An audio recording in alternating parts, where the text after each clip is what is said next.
chat, those of you in the Discord server know this, but I've been watching the Bad Ben series of movies on Amazon Prime. The Bad Ben is a think Paranormal Activity, but for like a $50 budget, and mostly just one guy. There are 7 of these movies, and I watched 4 of them last night in a row. And like the special effects in part 2 are special. Like my friend Amanda would say, bless. Because I'm pretty sure not only could I do those special effects with the technology I currently have, but they might look slightly better. But because it's like a mostly one guy thing, it's it's got this earnestness to it. Like he's not cynical about it at all. He's just making movies, and they've got a cult following now, and I see why. It's because they're fun. But yeah, I watched the first 4. So they're, if you have Amazon Prime and you can handle bad movies, because the pacing is god awful, the plot is horribly hackneyed. Like the first one he did entirely without a script because it was just off the cuff, and it kind of shows. But that makes it feel more real because they're all found footage type films, which is the thing I forgot to bring up. But yeah, but I highly recommend if you have a tolerance for bad movies, I recommend them because they're like the good kind of bad. I don't know about Sharknado or Birdemic because I didn't see those, but those have an actual budget. Like I think he said the first one he made for like $300. Like I'm not kidding. Like so literally, if he made above 300, he made a profit. Exactly. So yeah,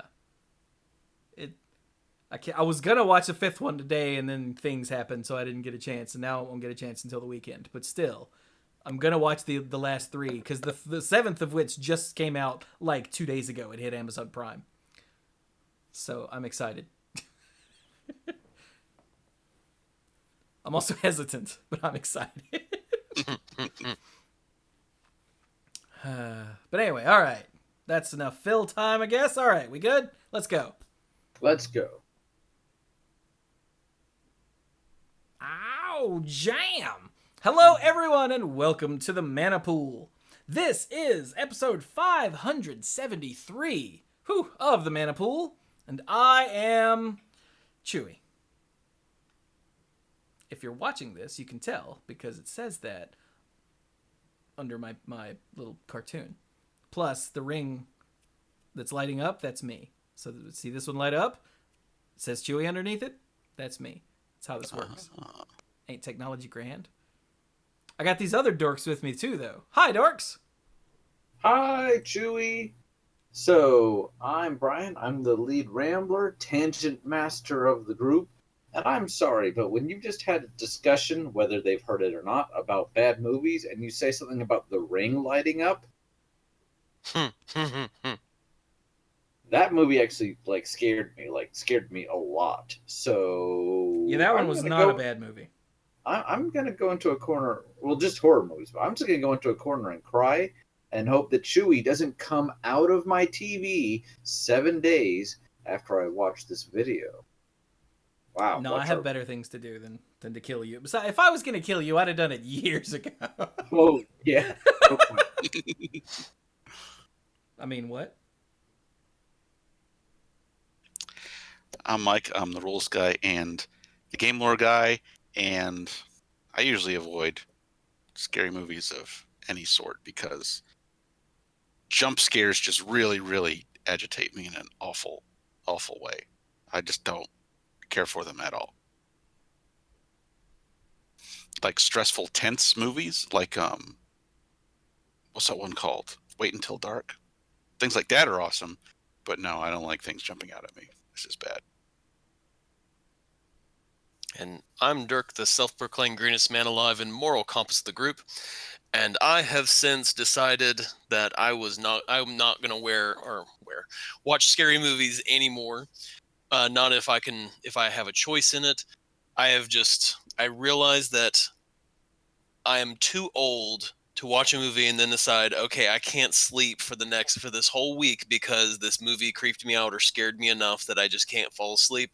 I am too old for this at this point, and so I just don't watch scary movies anymore. Nice. He's a grown up. You can't make him. You don't want him. You can't Yeah. make me if I don't want to. Yeah, I used to hate horror movies. And then Scott and I, you remember Scott, the old roommate? Yeah. Scott and I Yes. went on a quest to find an actually scary horror movie and could not. This was years and years and years ago. And then was this high school? This was either high school or early college. Like didn't even work. We found several that were creepy, and one, especially the original Amityville Horror, was close. But right at the point where it got the scariest, they all get in the car and drive off, and the credits roll, and you're like, "What?" So, like, so yeah, we gave up after that, and then I saw The Ring, and it kind of messed with my head, and then I saw The Grudge, and didn't sleep for 3 nights. So, Yeah. so yeah. Yeah, I remember I watched Ringu, just sitting at my computer in the middle of the day, all the lights on, and it got to me. I was creeped out. They have. If you suspend the disbelief long enough to get into those movies, it will mess with Yeah. Oh, even the fourth Bad Ben movie started to get in my head. I don't know if that was partially because I was tired and it was late, or if I'd been watching them too long and not being affected by it, and my guard was down. But some of the stuff that happened in 4 started to send the shivers down my spine, and I'm like, I'm probably going to stop after this one. Now, this isn't the main topic for today, but I have to ask. I don't feel like the Saw movies, or what they call, the torture. The torture porn, movies. yeah. Those aren't horror movies. Those aren't And scary. I don't there you go that's the word. like. What's that? Those aren't scary movies. Yeah. They're not scary movies. They're like disgusting to watch. But I'm not going to say they're not horror films because it's a different subgenre. But they don't scare me. I just go, oh, okay, So anyway, Yeah. The first one was good though. After that, they went downhill hard. But anyway, and yet still were so popular that they got like 40 sequels or something because. But anyway, right. I don't know why we got started on horror movies, but here we go. Oh, that was my fault. So enough of horror movie pool. Let's talk about Commander stuff. And yeah. So I guess it was last week now? It was on the 30th. Oh, but we didn't. Yeah, because we recorded on Tuesday last week. We recorded early. So then, like, literally the next day, they're like, hey, here's all this news. Right, yeah. So we recorded on Tuesday last week, and then my Wednesday, Thursday, Friday were just boned because my dad had some health issues, and so, like, I don't remember most of those days. So, yeah. But on Tuesday, we recorded on Wednesday of last week, we got this article, Big Things Are Coming for Commander in 2020. Yeah, I actually first saw it on YouTube through those guys, the game nights, the Commander something. Yeah, whatever that is. But Whatever they are. I don't watch announcements in videos because I have to do this crap for Monday Night Magic, so I'd rather have something I can skim. Right. Luckily, this article popped up like an hour later. But so for those of you that saw Monday Night Magic this week, apologies. Some of this coming up in this next little bit will be very similar, but you've got these dorks to listen to instead of me and Bill and Clues. True. So every year we get one Commander thing, and it's the Commander decks. Right. And originally we got Right. 5. They backed it off. Now we get 4 once a year, every year, with the exception of the Commander's Arse. But let's not talk about that. I like to think that's because of us, because they're like, wait a minute, there's only 4 people in the mana pool. Exactly. Why are we doing 5? And they're like, oh shoot. So they toned it back, and I appreciate that. Yeah, they're never going to be able to constantly get a 5th person to play with, because And Sam hadn't been born yet. So and Mike buys these every year, so the rest of us don't have to. Idiot. That reminds me, I still haven't gotten this year's ones. Falling They're down on his sold out job. locally, and then I think I missed the guys at the shop restocking them. So I guess I'll just go to Amazon or something. I don't know. Bad at this game. Right. So that's what they have been doing for when did they start doing Commander decks? I don't remember. It's been, it used to be Commander was 2013 was the first one, it looks like. has it been that long? Makes sense. Yeah, I mean, they've Wow. done like 4 or 5 sets. Yeah, that makes sense. So there've been 7 now. It makes sense, but it's just one of those things where I guess because I'm old, I guess this is where someone would say, "Hey, Boomy, hey, Boomer," that Jesus. I remember before Wizards even really. I mean, I'm not saying they ignored it, but it was not like a Wizards format. And with the addition of the first Commander decks, and they were like, "Hey, we're going to call this Commander as opposed to like EDH, and we're going to put out supplemental stuff for it." So there was a time before they did that. By the way, Mike, I hate you. You're welcome. The phrase he was looking for was "Okay, Boomer." And then he Okay, said, Boomer? It's not Hey, Boomer? no. Okay. No. These And then- kids and these then days and their new sayings and memes. Brian said, "Hey, Boomy," and then Mike wrote in the Twitch chat, "Yo, Boomhauer," and I immediately my brain was assaulted with Boomhauer going, "You know what I'm saying there, no," and I just lost it. So if you heard snickering in the background, it was me. Anyway, right. So they announced that now we get changes instead of getting the one Commander thing a year. Well, let's see. More than that. Scroll. All right, so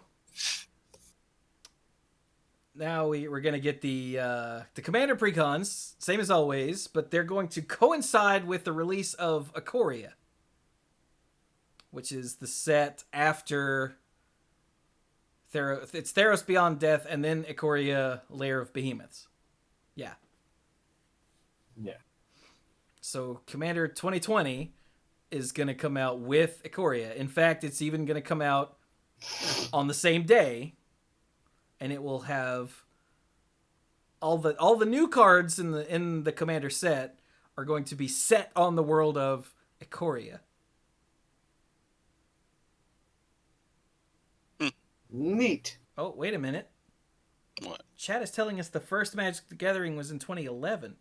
Oh, because it's not in... Okay, here. This is why I said 13. So if you go into Gatherer, into the advanced search, and you type in Commander, the first thing that pops up is Commander 2013. But it's in Gatherer as Magic the Gathering Commander. So yes, you were right. It was 2011. So what did I say? There have been 7. So there have been 8 in the Arsenal. Yep. Okay. Have they only done the one Arsenal? Yes. They did the that was anthology, but that was in addition to that stuff. That was a Christmas thing. Yeah, that was in addition to. Yeah, so that the wasn't Commander's that didn't Arsenal was replace the a Commander stopgap precons. product because they weren't ready. They didn't have a full one prepared because they didn't know it was going to be so popular. So instead of just saying, "Okay, we'll get you next year," they slapped together some nonsense and shipped it out for $1 billion or whatever it cost. There's a reason I call it the Commander's Arse. But anyway, thank you, Magnus. I appreciate that for correcting me. See, that's actually that's okay because I was straight wrong. But anyway, okay, so we get Ikoria. Now, there was some confusion about this on Monday Night Magic, but it turns out that it's because, one, I'm constantly confused about how new products work these days, and two, this isn't terribly clear when you skim through it 4 times instead of just sit down and read it and comprehend. Reading comprehension is key, kids. Don't just read the headlines, go read the damn article. Now, what was I saying? Right, all the new cards, which there will be 71, are set on Ikoria, but they are not cards from the Ikoria set. They are cards from the Commander set. Okay? Are we clear? Okay. So far, yeah. Okay. And there's going to be 5 decks instead of 4, and 71 cards is more than ever before, it says. So there you go. So far, so good. Yeah. And everything else is reprints as usual. Now, there are some cards from the Ikoria set, but those aren't in the new cards. They're not in the count of new cards. They're in the reprint slots.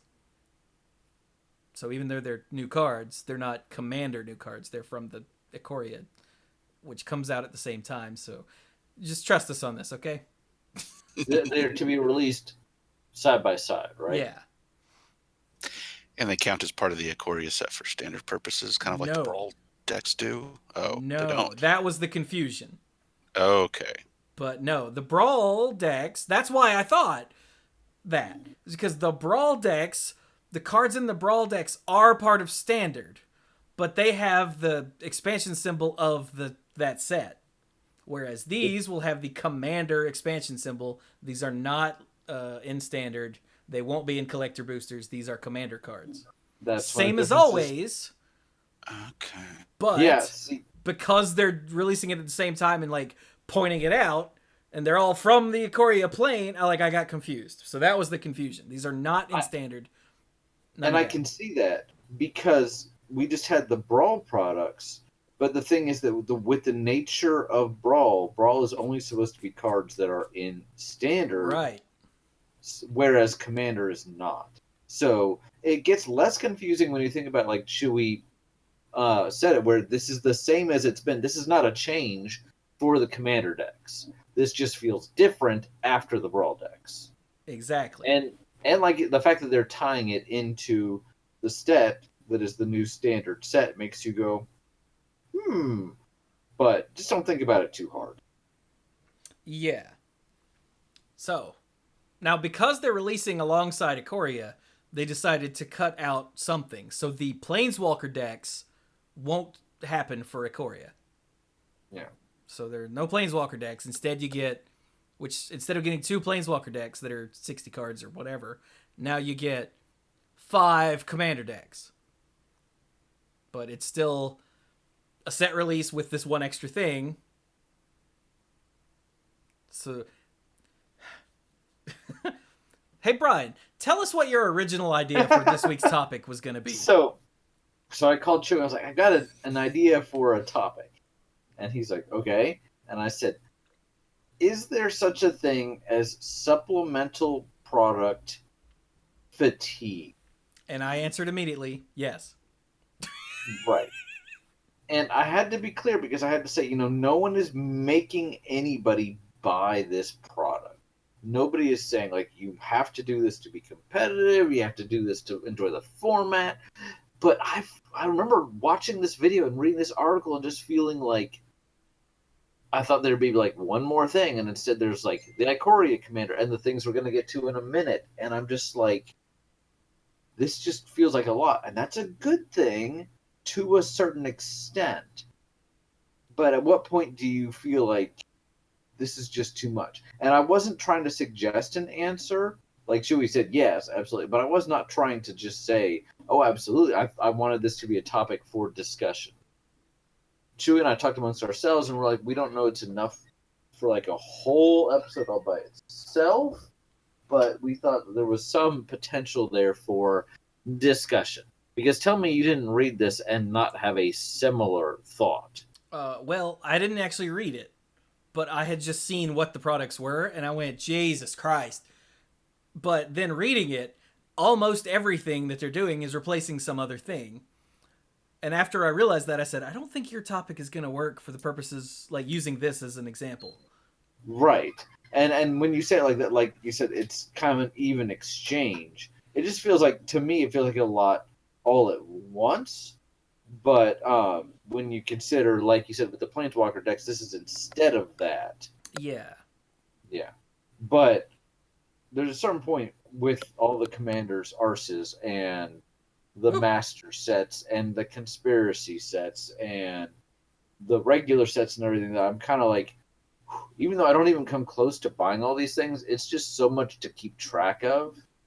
So, especially as content creators who are more casual, we feel obligated to talk about all the stuff, which means that's that many more episodes that are set for us.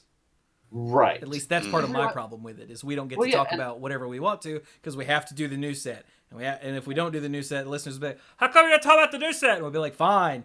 So Yeah, because a lot of these are neat. It's not like we don't want to talk about it, but at a certain point, it doesn't feel like that's most of what we talk about.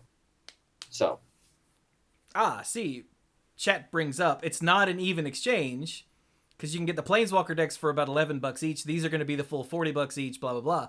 But these are still the Commander sets that we get every year. So it's actually not even the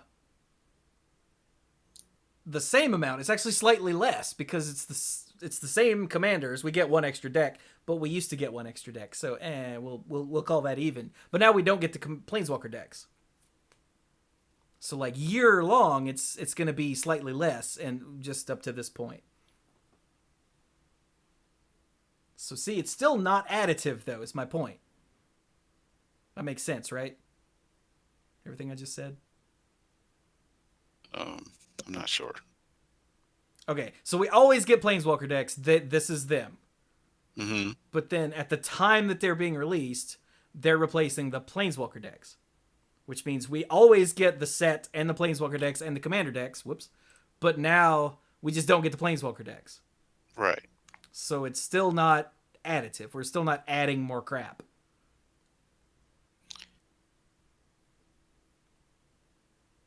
You're not adding more individual releases. You're adding more cards.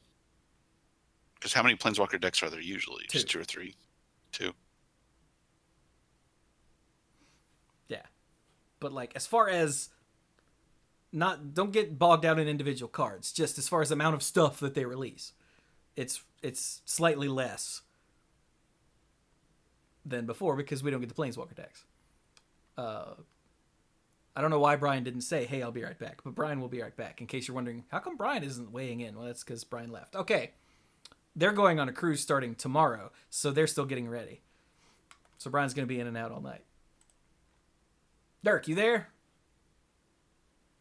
Yeah, I'm here. Okay. Chelsea and I are working on something.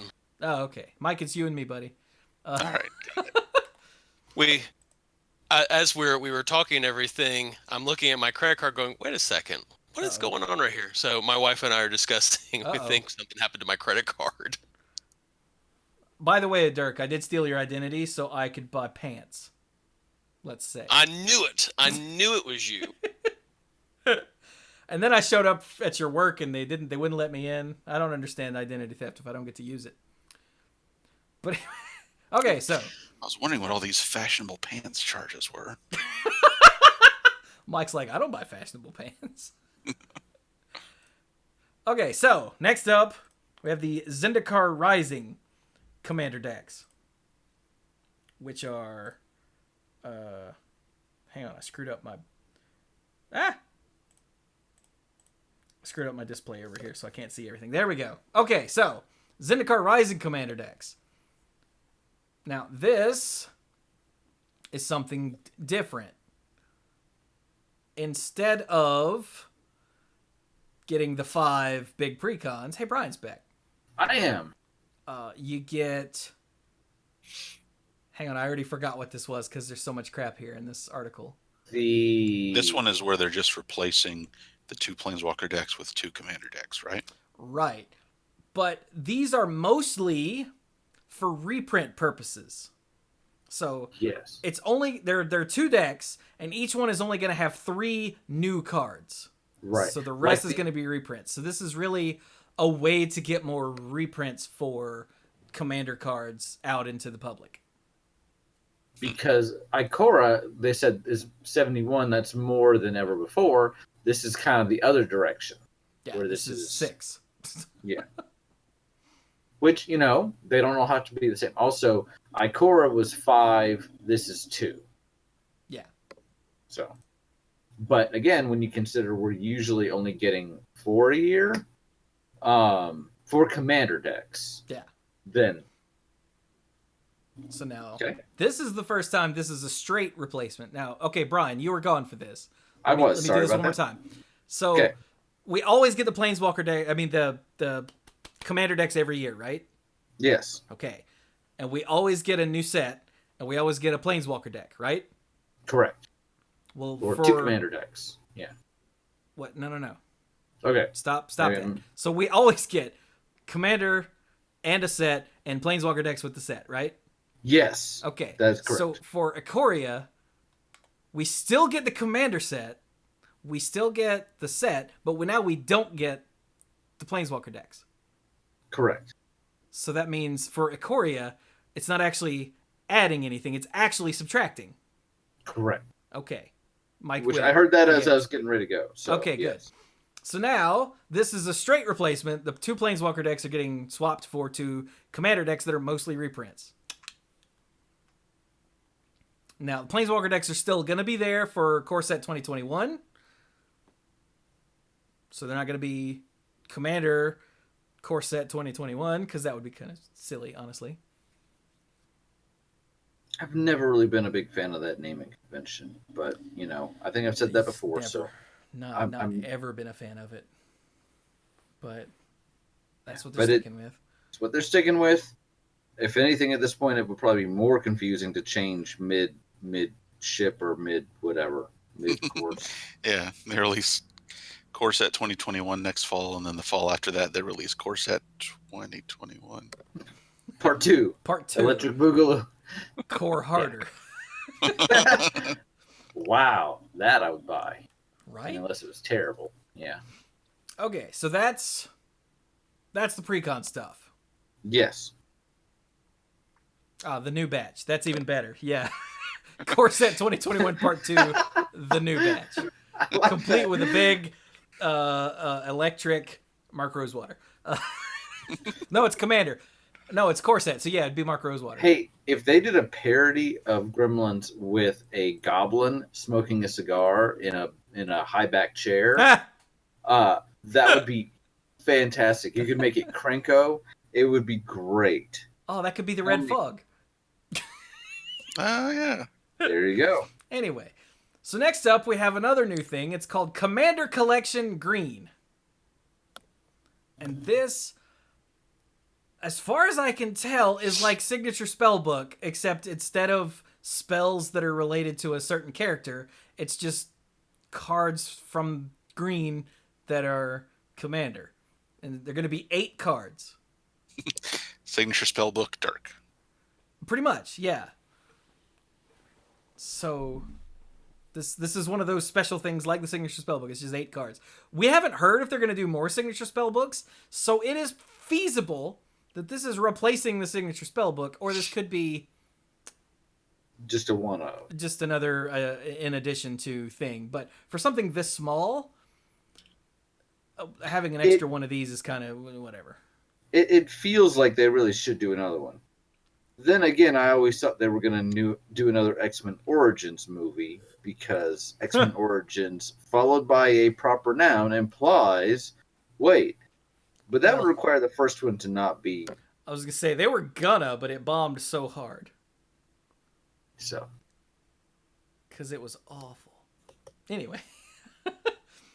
So yeah, we've got Yisan, the Wanderer Bard. Love that guy. Yeah. And then we've got this card, which is a Kamigawa creature that was apparently a reprint on Kamigawa. Or maybe not, or just it's a reprint, but this concept of the creature is from Kamigawa, but it wasn't originally. I think it's, Mhm. and I have the damn hiccups, and this is just what we just have art.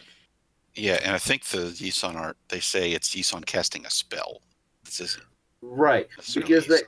they said that the Oh, I missed that. the legendary creatures will also have signature spells, like they had in War of the Spark. X Planeswalker casts X spell or whatever. So I think you might be making that up. Now that I've read this, it says one of my favorite parts is that many of the cards reference popular legends. yeah, I don't and see anything about signature spells in here. No. well, So maybe it I'm was something I Brian. saw in the video, but Oh, that could be. But yeah, this is not Yisan the Wanderer Bard as a card. This is Yisan the Wanderer Bard casting this spell on yeah. this card. Oh. Well, and every comment I read in the video, they're like, "We don't know what this is," and you have to guess. And every comment was like, "It's Court of Calling." Every comment. That So could be, yeah. I can see that. I think it would be appropriate, but you know, Alex Dark's conspiracy theory in chat that it's Cryptic Command. Oh. Wait, so it's the green cryptic command, so it's Autumn Veil? Bump. Anyway. So yeah, but this is eight cards. Like all new art. And there's two versions. WPN stores get the regular version, and WPN premium stores will get the foil version. But we had a small concern about that on Monday Night Magic, so go listen to that if you would like to hear that tiny rant. But yeah, so that's two new Precon things and Commander Collection Green. But we're not done yet.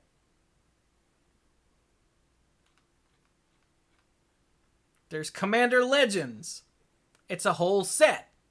it's a whole set. And this is this year's Draft Innovation set. So this year it was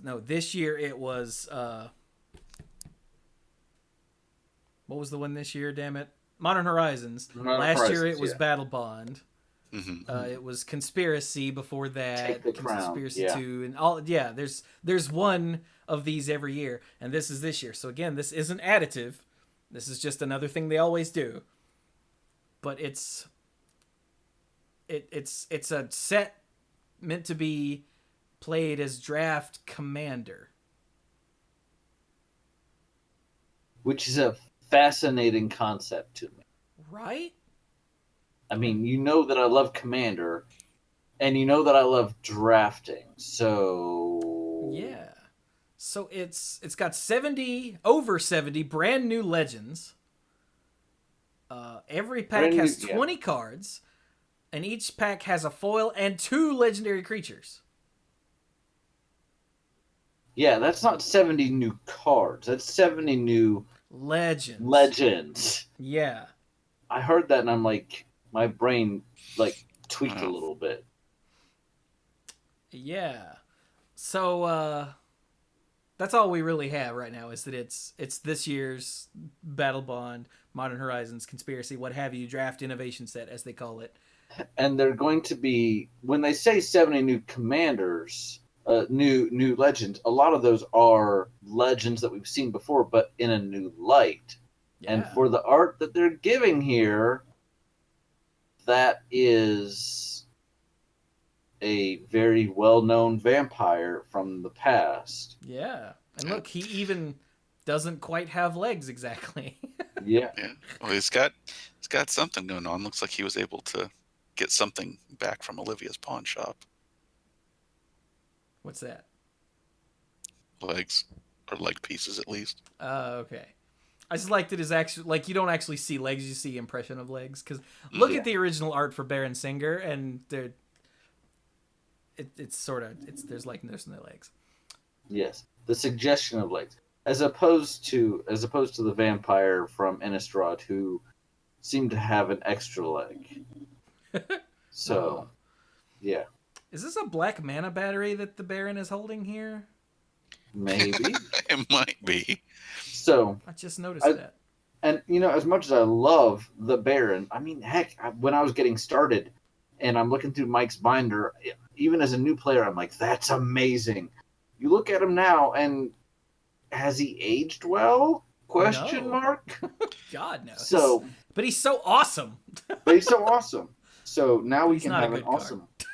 We can have an awesome one that is hopefully an awesome card because they've gotten better at making better creatures Oh, yeah. for the most part. We have another art here that at least the Monday Night Magic chat and myself too are pretty sure this is Jessica. Yes. Yeah. If they who was, specifically, go ahead. What is her brother's name? Freaking Come on. Kamal, Kamal. There we go. Yeah. Fist of Krosa. Yeah. So she was Jessica, and then she was Phage, and then she was Corona, or at least part of Corona, or something. Yeah. Roughly half of Corona. You're She roughly was half of Corona. A Chroma was the other half. Yeah. So Roughly half. yeah, she went through a lot of changes. And then she is the planeswalker most directly responsible for the mending. So Oh, maybe we'll get a Jessica Planeswalker. No, this art isn't Planeswalker shaped. Oh, that's too bad. well, Maybe they cropped it weird to fake us out. Ah. tell me they wouldn't do that. If they're like, hey, we'll really get him with this one. Could be, I mean, it really could go either way. I could see them going either way with that. Yeah. So, yeah. And you'd think we were done.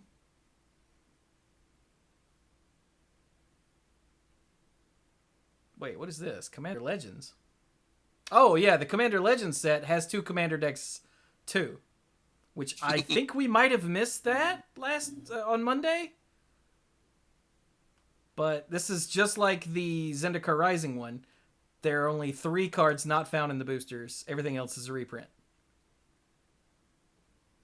So it's another product, but it's primarily for reprint purposes.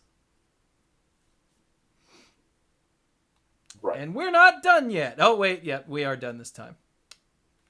That's a lot of stuff. And this is why when I started this conversation, I was talking about like fatigue, not because I don't like any of this stuff, but it just feels like in addition to the, blocks that we're getting, the expansion sets, this felt a little bit like can't catch my breath, Yeah, my reaction just from scrolling through it real quick was, and I quote, so they're just going to vomit Commander stuff at us until we die.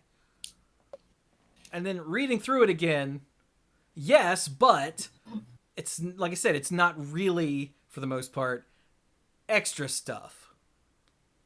They're just shifting some of the other things they do that are probably less popular. I know Pinball Witch desperately loves the Planeswalker decks, but you're like the only person there is, so, sorry. I have gotten them as gifts before and enjoyed taking them apart and doing them with other things, but not something that I've ever been like, gotta get that Planeswalker deck. So, Yeah.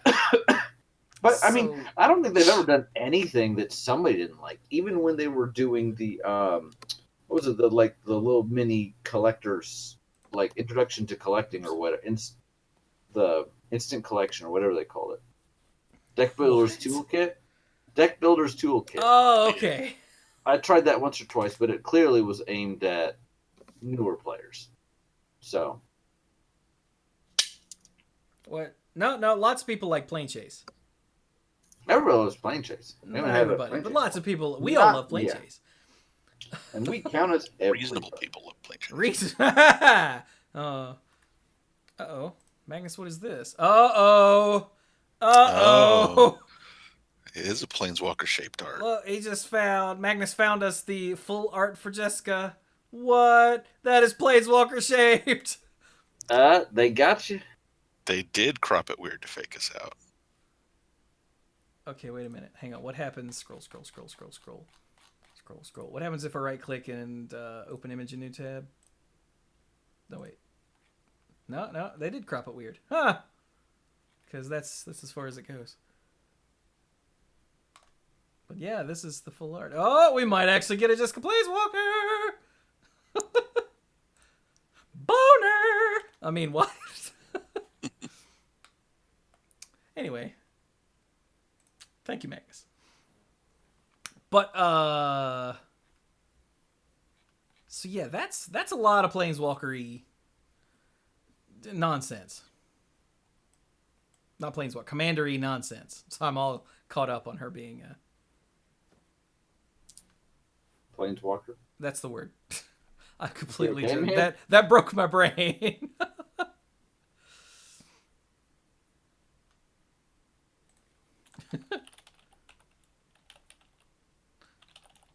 So lots of good stuff coming next year. And anybody that feels like this is too much, just remember you don't really, have to buy any of it. But interesting and in fact, stuff. I'm not going to buy any of it. So the one I'm looking forward to definitely the most would be the Commander Legends, just straight off the bat. So I'd be really curious to see how that plays out. But that's not coming out until late, I think. What? The actual set. When is the draft set thing usually? Draft innovation. It's usually set? earlier in the year, isn't it? Well, it's instead of Modern Horizons, right? And that came out over the summer. Yeah, I was gonna say it seems like it's usually summertime, but Yeah. I mean they could tweak those They could release shift- dates. Yeah. Oh, this one they said is in Q4.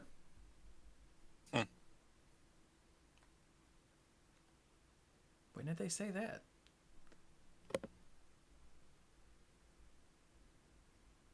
I don't think they said it here. I mean, I assume it.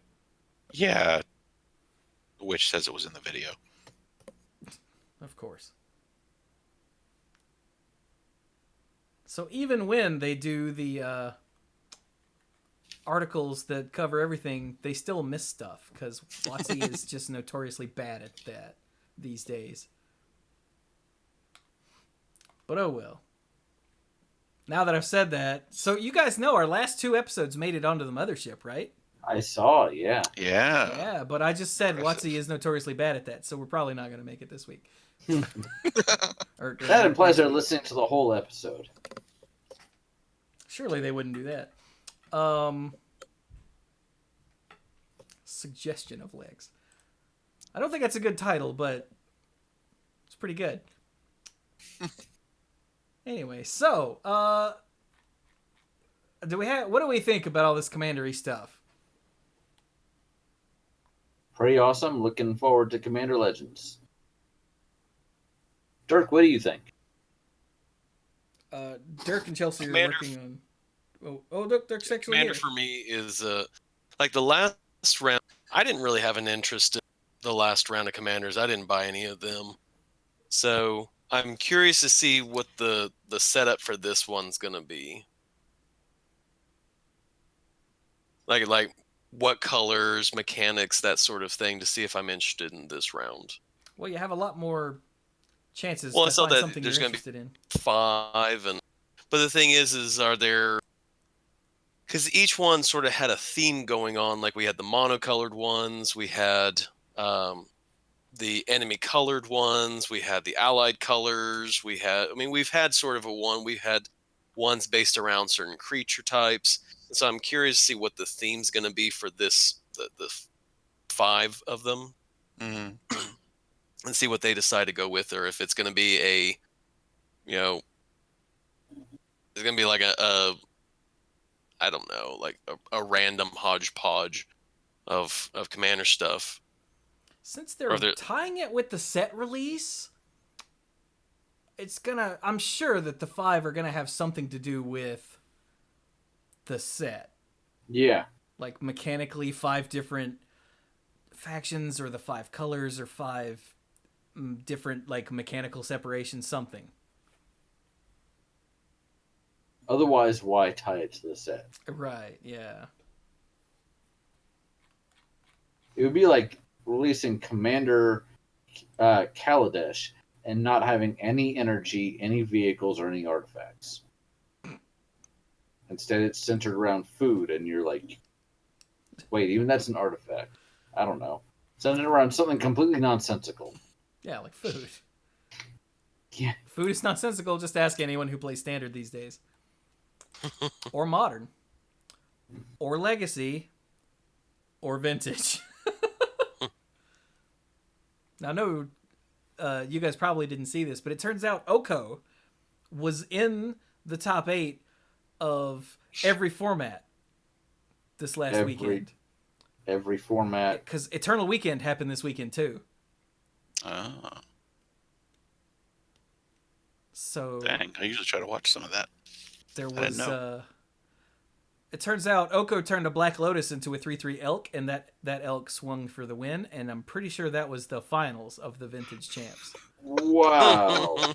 Oko turned a Black Lotus into an elk. That is like 12 memes in one. Yeah. Oh, Mr. Garfield's long con finally paid off.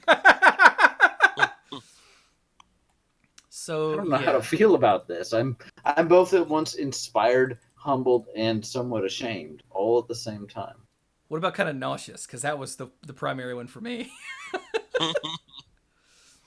Are you sure amusement wasn't one of them? No, Or you're no, just no, I felt like throwing up. But but anyway, so that's all the different Commander products for next year, which are many more than usual. Yes. This is not this, even if we're replacing other things to get rid of it. This is a lot of Commander products. Yeah. I mean, 2020 is totally going to be the year of Commander. Unless this is how they keep things going after that, in which case every year will be the year of Commander. Although we're not going to get another Commander draft set for the year for 2021. No. They've got to be paying attention to how this one's going to go. Yeah. And then excuse me. But they can't, the way that they produce sets, they can't invest into in another one before they see how this one goes. Yeah, just like they said that Theros Beyond Death won't have brawl decks because they have to schedule stuff out, so far in advance. They had no idea that the brawl decks were going to be as popular as they were, so they didn't allocate any to Theros Beyond Death. All right. So I'm sure, I don't know actually, there might with Commander decks there might not be any with Ikoria, or there might. They haven't said yet. I don't think. But anyway. We'll have to find out. Yeah, but anyway, so if this sells, and it will, because Commander players that have the money to spend can't help themselves. This is speaking as someone who was one of those for several years. Every new Commander set I bought, all of them. And then at some point, I stopped having money, so I stopped buying them. So that's a surefire way to stop buying Commander stuff, by the way, is to stop having money. I feel like that applies for more than Commander, but the point stands. Yeah. Yeah. It doesn't work for burritos, though, it turns out. No. You continue to buy burritos even when you can't afford them? Okay, well, when I can't afford them, no, I don't buy them. But if I can only kind of afford them, yeah, I still buy burritos. So. Yeah. Pretty sure burrito purchases have an inverse relationship to the amount of money you have. So wait, the more burritos I purchase, the more money I have? The less money you have, the more you buy them. Yeah, the less money you have, the more you buy burritos. Ah, there we go. It's sort of like ramen noodles, When you have money, you don't buy it. But when you don't have money, it's the one thing you can't afford, so you buy lots of it. I would agree when it comes to tacos. I don't know about burritos. Depends on where you're getting the burrito. Tacos can go to hell compared to burritos. I still love tacos, but if you give me the choice, shut up. We're talking like the big Chipotle burritos, not like a Taco Bell burrito. Taco Bell, I'll take a taco, please. anyway. The Mana Pool, here for all of your Mexican Southwestern cuisine tips. Yeah, all of your fake Mexican food, and bad horror movies. We got you. I love black olives. I can't stand green ones though. I don't like any olives. Green olives are delicious. You don't like any olives, but you like cranberries? How are these things remotely related? Right. Well, so are we gonna talk about anything else today? I was like, you don't play Commander, but you wear pants? What? Yes, they're fashionable pants that I bought because it stole Dirk's identity. But anyway. Yeah. Okay, so If any listeners out there want to have a nice, wholesome argument around their Thanksgiving table, now you have it. Olives versus cranberries. yeah, don't get into politics or religion or any of that. Olives versus cranberries. Go. Now, if it's my family, that would cause a fist fight because it's about food. But I try not to hang out with my extended family for long periods of time. So anyway, right, back to Commander. So, one of the most commandery things that we have done on this show is the thing we call a story circle. And It used to not just be Commander, but it really does suit itself best to Commander. yeah, it's really perfect for Commander. Because then Brian isn't allowed to add a fourth color. And Exactly. because you don't have to worry about how many of this you have to add to the deck. You just, continue to name cards. that is also a thing, but mainly the first. And that one. we're really good. Like, because back when we did story circles that weren't Commander, we joke about Brian adding a fourth color, but it was like every time. We would have two colors, somebody would add a third, well, we could splash that, and Brian would go, here's this 3-color card that only 2 of the colors are in our deck. This will be great. And we're like, so. It's like, Brian, we're mono red. Would you quit adding in this Mardu thing? You're like, it'll be fine. We'll splash for it. Brian. But this was back before Mana was perfect all the time. These days we could do that and not even think about it, but we don't. Yeah. But anyway. So the story circle is where we find a legendary creature as our start point, and once we find a good one, sometimes randomly, sometimes not, but we try to build a deck around it, one card at a time, by going around in a circle, and each person will add a card. And so a deck will slowly start to gel from this, and when, like, Brian adds a thing, you go, oh my god, I didn't even think of that. This card will work perfect with that. And then that area of the deck grows. And yeah, we don't build full decks. We just build you like a skeleton of a deck that has a lot of weird ideas that you can build off of, right? Mm-hmm. Right. A couple of those have turned into decks that I've built. Like the Johan deck, specifically, I know. And I think it's the only one that I built from a story circle. There might have been another one, but I can't remember now. That one specifically I remember, though. But anyway, so we used to do these all the time because they're a great way to just fill an episode, honestly. Okay, like, we're done with our main topic. We haven't even been going an hour yet. And for some podcasts, they'd be like, all right, roll credits. But for us, we try to do slightly more than that. So sometimes we try to find legendary cards or legendary creatures from recent sets and do a story circle around them because, hey, it's topical and it's something new and yay. And for long-time listeners, you might have noticed we don't do that nearly as often as we used to. And I've had this sort of rolling around in the back of my head for a while. And then I don't remember if I started this on in the Discord server, or I think it was some stuff that was said in chat on Monday Night Magic that sort of started the ball rolling downhill, and it gathered up enough moss, and then I mentioned something about it in the Discord server. I think it's how it happened. And that is, ever since, now this is purely speculation, not speculation, opinion on my part, but ever since Wizards started designing regular sets, with the commander format in mind, which they have specifically said they do now, it feels like the legendary creatures stopped being as interesting to build around for the purposes of Story Circle. Right.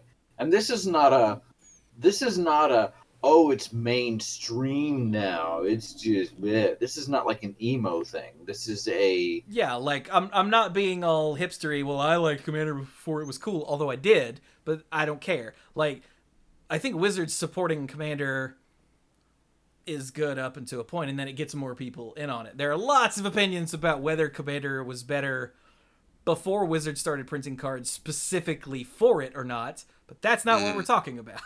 right. That's a whole different conversation. Yes. Yeah, but you're more talking about the situation where you look at all the legendary creatures in the set, and each one of them is like, well, I guess you should put this in a deck with creatures in it. Yeah. So, like, okay, here, let me show you something. I've got up, this is from Commander 2019, right? So, ignoring the monocolored ones, because for the most part, we don't do monocolored story circles, really. Not a whole lot. Not a whole lot, because it's not quite open enough. But, like, let's jump down to these 3-color ones here. Like, we've got Kadena, Slinking Sorcerer. Play with morph creatures that are these 3 colors. Yeah, I can't imagine why you would run her without morph creature. Yeah, done. You've got Rayami, First of the Fallen. Well, play creatures with lots of abilities and have them die. So you could put other stuff in there with that, but that doesn't. And like, so those are 2 examples of cards that are. Maybe Rayami wasn't the best example, because that one you could do other things in the deck, but none of that comes from the card itself. If you know what I mean. So there's nothing. Like, any sort of innovation around this we would come up with would just be out of our asses. Again, for the purposes of a story circle. Right. Mm-hmm. So you've either got cards that are way too narrow, Kadena Slinking Sorcerer, or you've got Rayami, who is a neat ability, but it's really a one-trick thing, and after that, it's too wide open. And then you've got things like Pramicon the Sky Rampart, who just changes the way the game is played. You know, choose left or right, and each player can only attack in that direction. And that has nothing to do with deck building. Right. So that's useless for a story circle. And then on the other hand, you've got cards like Volrath the Shapeshifter, who says at the beginning of combat on your turn, put a -1/-1 counter on up to 1 target creature. And until your next turn, Volrath becomes a copy of target creature with a counter on it, except it's a 7/5 and has this ability. Which... that's so wide open. Like, you could do anything with that. So it's either entirely too narrow and focused on one theme, or has nothing else to do with the game, or is so incredibly open, it's like... Yeah. It doesn't give any definition. Which, I'm not a big fan of what I call good stuff decks, where it's like, I don't know what else to put in this deck, so here's just, all my mythics in these colors. Yeah. And I don't mind having, like, a deck like that, but your commander deck, to me, and everybody's different opinions, but my commander deck should feel like this is why this is the commander. So. Yeah. And especially for an exercise like a story circle, you want to have some freedom, some direction at the same time. So, like, Kadena, Slinking Sorcerer, is like, play face-down creatures that are black, green, blue. And that's it. And, like, if you don't do that, why are you using Kadena? And if you do that, well, everyone can do that. There's not much creativity there. And, like, right. The Geared Conclave Exile. I would actually love to have a Geared Conclave Exile deck. He's the guy, when he enters the battlefield, you get a Rhino. And when he attacks, you populate. And the token enters the battlefield tapped and attacking. So, like, that's amazing. But that's not really deck buildery. You know, Yes. put in blink things and then attack things. Like I could probably just replace Johan and tweak the deck a little bit, and boom, that's that deck. So like, and I've noticed this for a long time now. It was Stark, actually, our own Stark Maximum. That's Stark's name. That said in the chat for Monday Night Magic this week. He said that commanders these days are when you draw a card. And I went, that's it. That's the problem. Because so many of the recent commanders say when a thing happens, draw a card. It's just pure value. Yeah. Again, nothing wrong with that. It's just. But for deck building purposes, like one of the best ones out of this whole set was this Atla Palani Nest Tender. But then when we had Chase on the show, she basically did that for us. Yeah, she had her own little story circle feature going on as a side thing. Yeah. And a bunch of them say, like, when this creature attacks, something happens. Like, all right. So you need to play, like, Lightning Greaves and make it indestructible or something. I don't know. Give it unblockable. Something. And there's just a lot of... It's just not great for deck building, you know, a deck building exercise like a story circle. But yeah, and Stark said it's not about making great decks, it's about making decks as a form of entertainment. Exactly. Which is why, like I said, I would love to make a Geared Conclave Exile deck, but not as a story circle on the mana pool, because that's kind of it's kind of narrow. Right.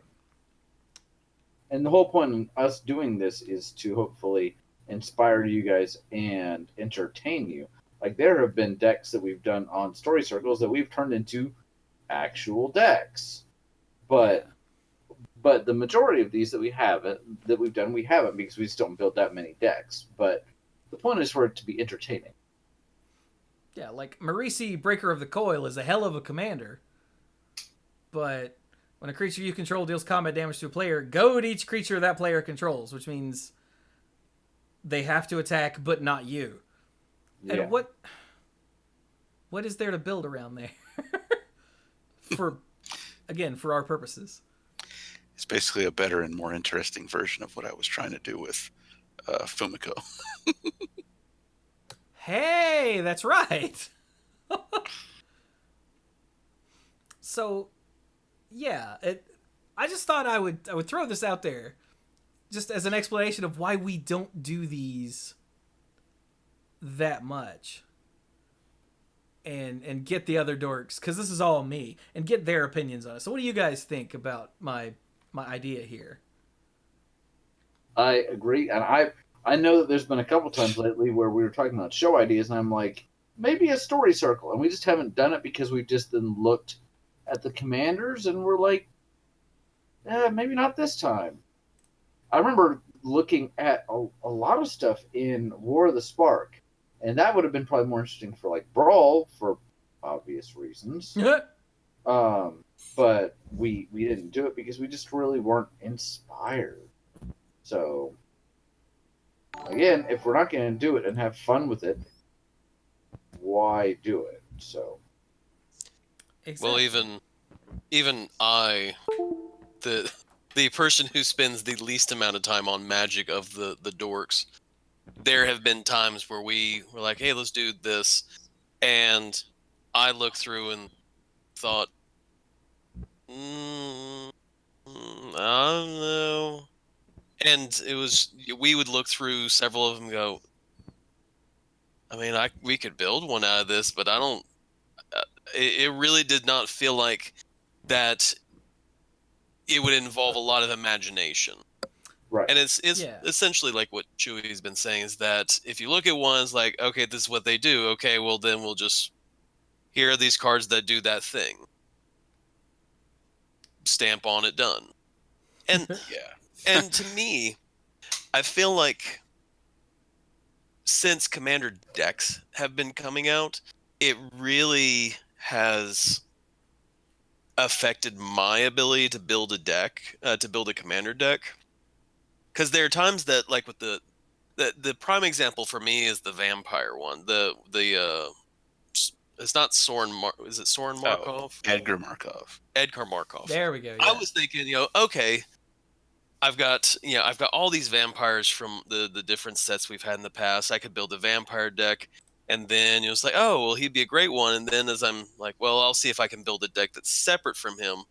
But because he's red black, okay, I have to go red black in terms of this. And then by the time I get done, as I'm sort of brainstorming and everything, I'm like, his deck has all these cards that I'm thinking of. I essentially would just be cutting out 10 cards and adding in 10 cards, and it would just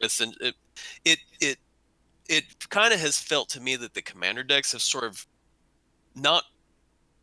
I don't want to say they've taken away my imagination in it, because they do provide cards. They do provide cool ones like, oh well, this one is a really neat card, and I would like to have it in a deck, but it's one that it's made me lose my focus on trying to mishmash and make my own personal deck, because now the decks that I would build are essentially built around a commander deck that has been published by Wizard. Yes. Long-term listeners, or maybe not even that long. Hey, Brian. Yes. Before you start, by the way, thank you, Birdie, for the host. And that sound you heard that sounded like something being unplugged, that was me taking my iPod out of my computer, so I didn't forget, because I have a drive tomorrow. So everyone's going, what was that? That was me. Sorry. Okay, Brian, your turn. Listeners that have been listening for a while may know, if you've been paying some attention, not that I expect you to remember everything I say, that one of my least favorite cards in Commander is Soul Ring. People are like, I don't get that. Why Soul Ring? I don't like anything that feels like an auto include. I don't want to feel like my deck has already been made. So I know exactly what dark means, because it can feel like, well, I already have this version of the deck. This is not anything new, So I get that. Because that was the fun thing when we started out doing these was we started off, I think, with just some random ones that we picked from old sets, and then we would do a binder pull where one of us would go through our binder and it's like, all right, I have this guy. All right, well, let's build a commander deck around this guy. And we essentially would do that. And it worked great for old cards, because the legendaries just had either really weird abilities, or they did kind of go general, but they got general enough that we said, okay, well, one of us would say, well, I'm going to throw this in there, and then we'd like, ooh, that would be cool, because let's do this, and then we would build off, and then Brian would go on his tangent and take us in a second direction, or third direction, or eighth direction. I don't know, but at some point we had snowballed it enough that a listener or any of us could have said, okay, well, I liked my idea, or I liked Brian's idea in this, and would sort of roll in that direction. But the way that the commanders are now, or even just the legendaries, it does feel like the bulk of them have become so specialized that you would obviously build in one way. I think we've had more fun with the older cards, because they are so general. Because they're not, I don't know, trying to think. Or they do something a little more subtle, and you're like, okay, how do I showcase this? Right. Really do something special with it. Or in some cases, we were able to break the cards. The challenge is on the builder to say, how's a really interesting way to do this? Not on, oh, how do I find all the mermaid cards I need? So. And the thing is we also kind of shied away from ones that, if you make them the commander, you really are just you are asking to be called lots of very colorful names. Like it would be anyone like a Ascend and Evan car, or what was the New Phyrexia, the color the 5 Nords, Praetors. the Praetors, yeah. So if you were to just be able to build a deck around the Praetor, like Elish Norn, Yeah, that's kind of then weird. essentially I mean, yes, you could do that, but you would also be a really big jerk if you did that. Now, the mana You'd pool be asking for, yeah. the mana pool does not necessarily say that anyone with an Elish Norn commander deck is a jerk. So if you got one that you're really proud of, hey man, go for it, you know. Yeah. But just realize Mike's gonna pull out his Fumiko, or he's gonna pull out one and be like, okay, as soon as that hits, you do understand that you're dead, right? My dragons might be 3/3s now, but I don't care. Because I'm they're gonna all get you. flying at you. Yes.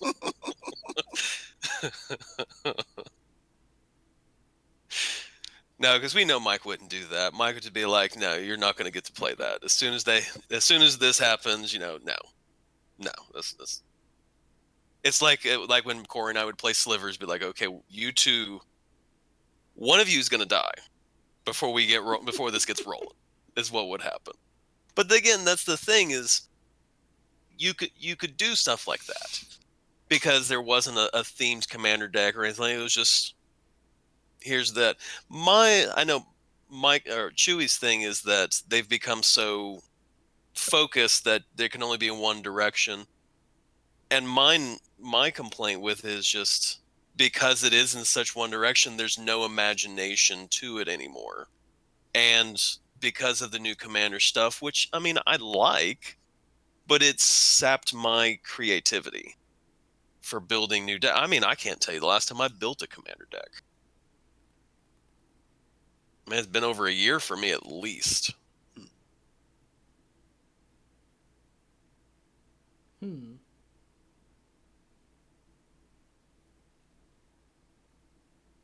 I mean, when was the last time we even built a commander deck? Or we did a story circle? it's been a while. Ooh, I don't know. Let's see if I tagged it properly on the website. I usually do. Because if I had to guess, it's been at probably over 6 months. Looks like the last one was episode 520, which was August. So it's been over a year. Maybe I missed one. That doesn't sound right at all. That honestly wouldn't shock me. Because that was August 2018. What was the set? It was called Never Trust Twitch Chat. And it was for Commander 2018. Have we really only done one episode of Story Circle since we started streaming? Wow. That's fascinating. Wow. Are you serious? Hang on, I'm searching guess for I'm- actual Story Circle. Yeah. Although that's going to take a minute. Because I'm thinking, I'm like, well, maybe all the things I'm remembering with chat calling out cards have just been for Mad Libs this whole time. Because of the way the search algorithm on our site works. Yeah, 520 was the last one. That's insane. Dang. Well then, how about we wrap this episode up with a story circle? Like an actual Yes. story circle. I was wondering if we were going to bury the lead for a long time.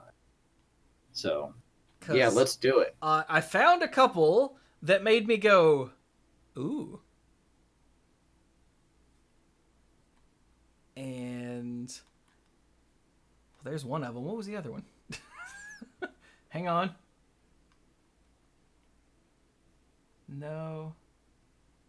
Niv Mizzet? Hell no. Okay, you know what? Never mind. Let's just do this one. Because I can't figure out. I had like 3. And then I read one again and went, oh. So here's what. Are you guys ready? Chat? Ready. Yes. Ready. Ready, normal Ready. people? All right. There you go, dorks. Chat. Here. That's not it. Chat. Where did chat go? There you are. That's what we're doing. I guess for chat, I Neat. could have just put it on screen like a not an idiot. Hang on. All right, There so we we're go. doing this. So we're doing this commander, not brawl. So we have pretty Okay. much everything in Magic's history to Chat draw pointed on. out that none of us know enough about cards that are in standard and not in standard to be able to do a brawl story circle.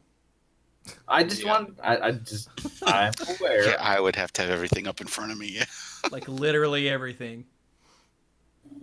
So yeah, we're gonna do Kykar, Wind's Fury. Okay. For 1, a blue, a red, and a white. This is from M20. It's a legendary bird wizard. It's a 3/3 with flying. Whenever you cast a non-creature spell, create a 1/1 white spirit creature token with flying. And then sacrifice a spirit to add red to your mana pool. So that allows us to go in several different directions. It doesn't feel so wide open, and it doesn't feel super narrow. Yeah, I like it. I like it. Hopefully, we'll like it when we're done. So I will open up a notepad file. Kykar Wins Fury. Now, I have no idea how to search for this and display what cards we're mentioning. So, yeah. I don't know. But we'll figure it out. That might be another reason we haven't done story circles, is because mechanically, for me to both show you the cards we're talking about and Google do gatherer searches for cards for myself is a nightmare.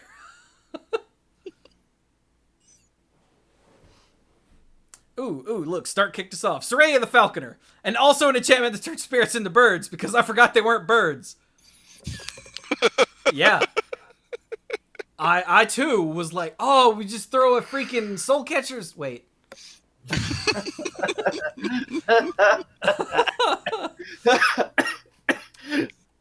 So, all right, dorks. What? Let's see. I could grab this and pull it over here. Ah, I can do gatherer search over here. Of course, then I can't see chat, but that's probably better in this case.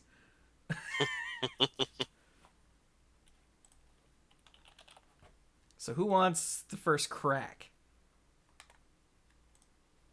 Yeah, okay, I'm gonna go with one that I don't know is the most creative, but I want to give us some options. So I'm going to go with Long Forgotten Gohei. Gohei? Goei? Gozuba? I don't know how you pronounce that. It is an artifact. It costs 3. Arcane spells you cast costs 1 generic mana less to cast. Don't know if that's going to matter for us as much or not. Spirit creatures you control get +1/+1. So we're able to pump our spirits. They all have flying. I don't know, this is the most creative use, but I thought, here's something to, if we're getting spirits incidentally, maybe we're sacking them for mana, but maybe we'll be able to get in there and punch them in the face a little bit with these guys, make them a little bigger. And in these colors, yes, we have white for anthem effects, but blue and red don't have as many necessarily as of those. We don't have green for general stuff. So we got to take them where we can get them. And this is specific to what we're trying to do. So, yeah. Yeah. I can dig it. And it's not an old school anthem effect, so it's not going to pump up your opponent's spirits. So, Right. okay, there we go. So Long Forgotten whatever. I think it's go high. Go high. That's what I thought. But I could be wrong. And frequently am. Next. All right, so I saw that. Whenever you cast a spell, let's try to cast spells repeatedly. Let's get someone to help us out here. So I found Taigum Ojutai Master. Ooh. Oh, nice. And he's from Commander 2017. For 2 a white and a blue, he's a 3/4 legendary monk. Instant sorcery and dragon spells you control can't be countered. Whenever you cast an instant or sorcery spell from your hand, if Taigum Ojutai Master attacked this turn, that spell gains rebound. So it gets cast once, and then rebound, cast it again next turn. That, yeah. That seems good. I like it. Okay. The one I'm going to go with, and I'm going to throw in an extra that's not a rare to boot with it. Look at Dirk already cheating. Yeah, I know. So because it has to do with spirits, and we're also dealing with spells and everything, I saw Balefire Liege, which is Plane Chase, but also was from Eventide. So it's a spirit horror. It's 2 I'm and sorry, a 3. spirit what? It's a spirit horror. Oh, thank you. Okay. Continue. So it's so for 2 and 3 red-white hybrid mana, other red creatures you control get +1/+1. Other white creatures you control get +1/+1. Whenever you cast a red spell, Balefire Leech deals 3 damage to target creature, target player, or planeswalker. When you cast a white spell, you gain 3 life. So because it has to deal with spells and spells getting you spirits, this helps, when you cast a non-creature spell, we get a spirit. Well, this also helps, deal some damage in addition to all that. And because they're white? They're white spirits? Yeah. This also means that they are +1/+1. They're 2/2 spirits. And you gain life. And because I'm an evil, terrible, horrible person, you gotta throw in Gutter Snipe. Well, you're not a terrible, evil, horrible person. I mean, you are for having to snatch 2 cards on your first one. Yeah, but Gutter Snipe is not a rare, so... What has rarity got to do with anything? Well, We do All right, tend Gutter to Snipe gravitate a lot. would be my second choice. Yeah, then, you know too. what? No, Dirk, you don't get to. Aw. You get a second one on the next go round like everybody else. I hear you. Well, since Dirk has us gaining life, how about I help us gain even more life? How about the Drugskull Cavalry? Okay. Ooh. For 5 white, it's a 4/4 Spirit Knight from Shadows over Innistrad. It has flying. Whenever another spirit enters the battlefield under your control, you gain 2 life. And for 3 and a white, you can put a 1/1 white spirit creature token with flying. Create a 1/1 white spirit creature token with flying. So that's just a way to buff us up some while we build our horrible army. Our horrible army? Horrible army. Okay. All right.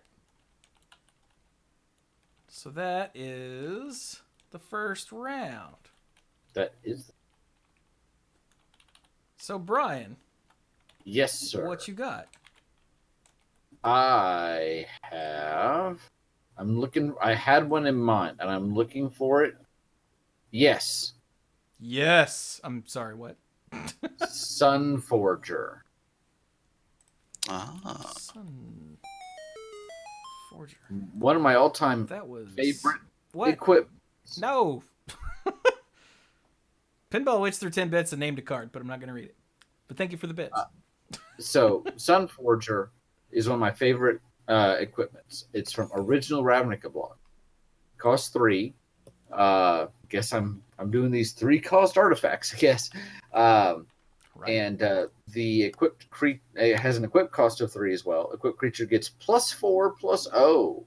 Buh. It also has pay a red, pay a white, and unattach Sunforger. And that's a cost, so obviously it has to be attached to a creature to use that ability.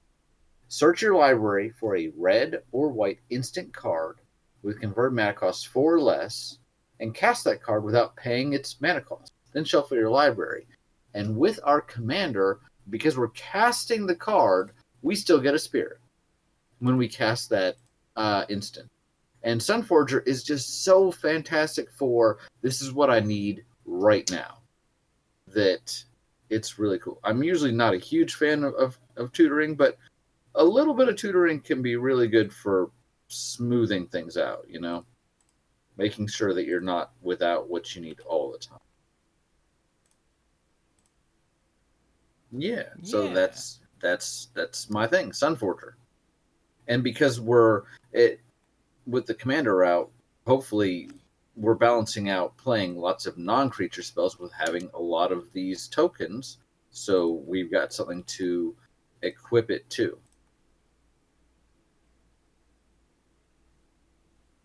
Yeah, with a whole lot of spirits, we're always going to have at least something to throw it on. I hope so. Yeah. All right, what you got? Don't worry, chat. You'll get your chance.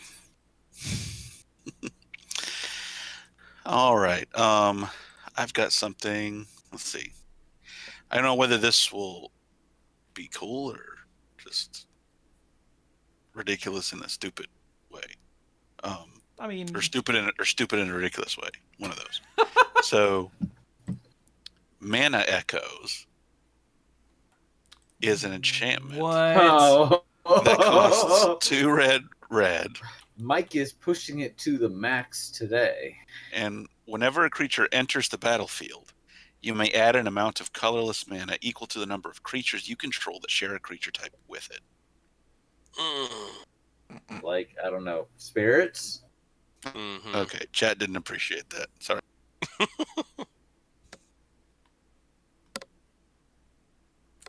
Gee, I wonder why.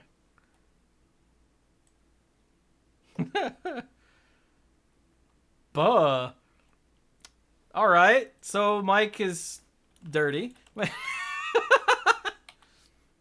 Yeah, I think I just ruined all my casual cred with that one thing right there. You know? Okay. So, hey, Derek, what have you got? Is it gutter snipe? No, actually, the once again I found one, and then there is a better version that that makes it even dirtier and everything. Okay. But I'm gonna go with the Drogskull Reaver. Drogskull Reaver. Mm-hmm. So since we will be, if we're gonna have a spirit come in, and But what? seeing as if we play a white spell, we get gain life. Well, let's draw a card while we're at it. Well, tell us what Drogskull Reaver does. So for 5, a white and blue. So for a total of 7, it's a 3/5 spirit with flying, double strike, lifelink, and when you gain life, draw a card. It's a mythic from Dark Ascension. Dark Ascension. Yeah, I remember this art, but I did not catch. Mm-hmm. The creepy hands. Yeah, but I could not remember for the life of me what he did. Yeah, he's pretty cool. I remember him. Yeah. Is it because of the creepy hands? But it's because of the creepy hands. It's a little bit of the creepy hands. I also played him a lot on Magic Online. Because I was playing Magic Online at that time. And then there was the other Drogskull that was. Nope. Only one, Dirk. Stop cheating. I know it. Because like with the one place, like it goes right with the just let me precious. Just let me precious. No. We're gonna have like a Dirk's honorable mentions corner over here. Mm-hmm. Oh, is that more bits with a card I'm not gonna read off? Dirk, No, add just 2 more this time. Add an extra each time.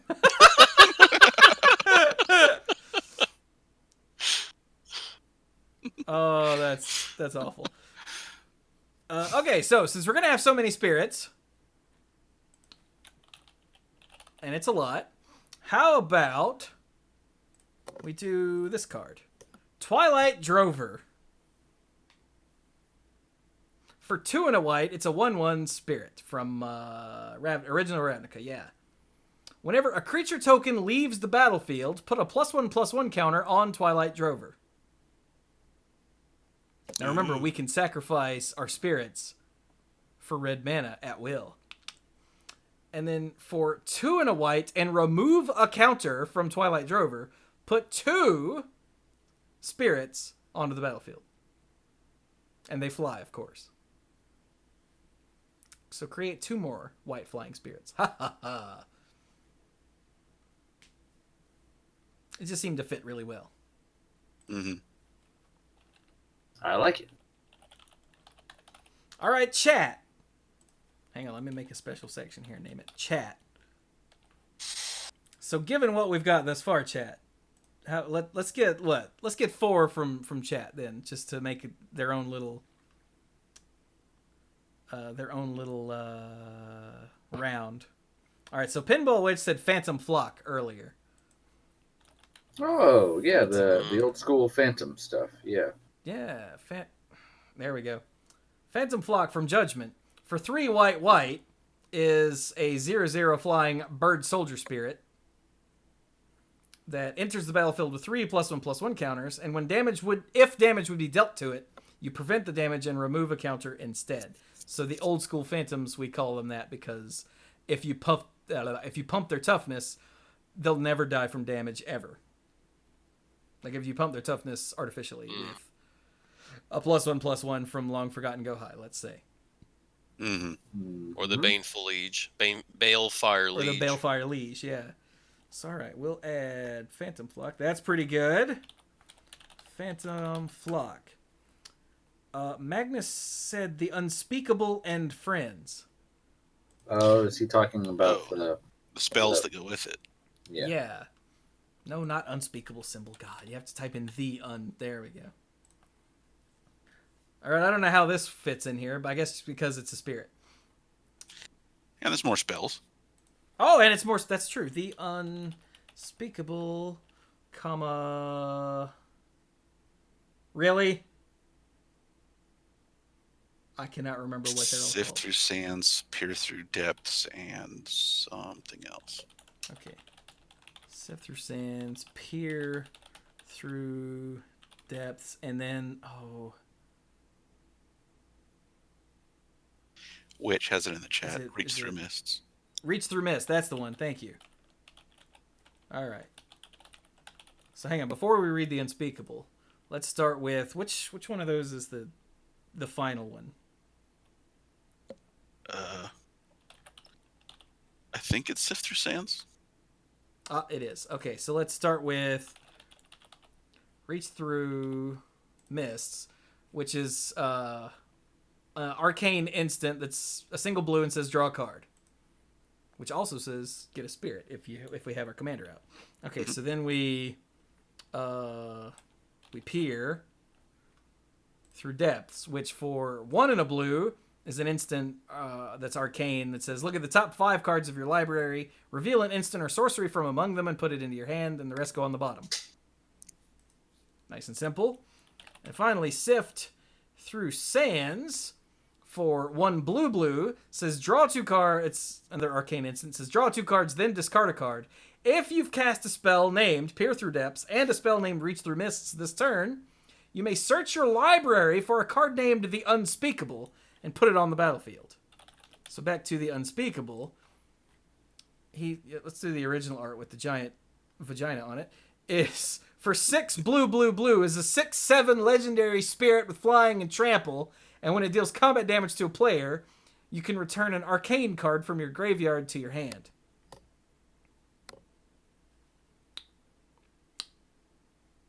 So that's pretty funny. Plus, it got this new art in Mind versus Might. which is less creepy, but more creepy in a more traditional sense. All right.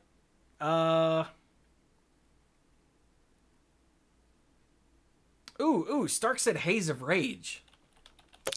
Yeah, I had that in my bag as one of the next ones to mention myself. Yeah, Haze of Rage is the buyback storm spell. So for 1 and a red, with a buyback of 2, creatures you control get +1/+0 until end of turn, and it has storm.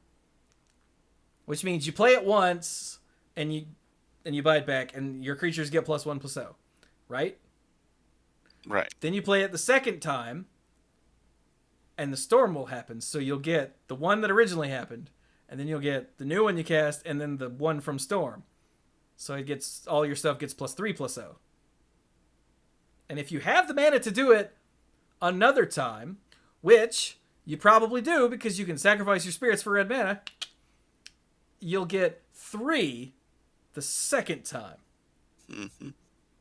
For a total of, or the third time, for a total of 6/0. So it's everything gets really expensive fire breathing. And all the new ones that you make you can sacrifice to keep charging it until you run out of mana and kill your opponent. Good one, Stark. Yeah. And it's funny that Stark was one of the ones who said I was banned earlier, yet this very easily makes an infinite combo with Mana Echoes. If Kykar is on the battlefield. All right. So there was, hang on, something else set up here. 14 said stoke the flames. I don't even remember that. Stoke the flames. Is that Convoke burn spell? It is. Oh, okay. Stoke the flames for 2 red with Convoke, an instant from M15. Stoke the flames deals 4 damage to target creature or player. Seems kind of lame for commander, but hey, why not? Gotta have some use for this, all this mana, right? So. Well, that's the thing is you're gonna have spirits. You can sacrifice them for mana, and that lets you do a spell. Although this is Convoke, so. But, hey. Well, yeah, you tap them for the Convoke, and then later you sack them for mana. Let's say. Your creatures can help cast a spell. Yeah. They do. All right, so that's our first chat round. We'll do another chat round in a minute. Okay. I have 3 main ideas here. So we're casting spells. We're getting mana for those spells. We're gaining life off of those spells. What Brian says is true. And every now and then it's good to have some kind of safety valve, right? And I was thinking about a sweeper, but I decided, for this entry, to make sure we don't die, because I could see somebody else maybe casting a sweeper or, something at our head, I'm going to enter Teferi's Protection, which actually doesn't mind our tokens at all. So for 2 and a white, it's a 3-cost spell. Jeez. Okay. What the hell, Brian? It's an instant. It's actually it's colored this time at least. Until your next turn, your life total can't change, and you have protection from everything. All permanents you control phase out. Exile Teferi's Protection.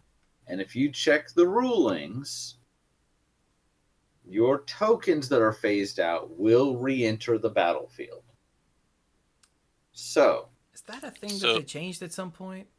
That must be a change. I'm certain there was I'm certain there's a period of time where phased out tokens ceased to exist. Yeah.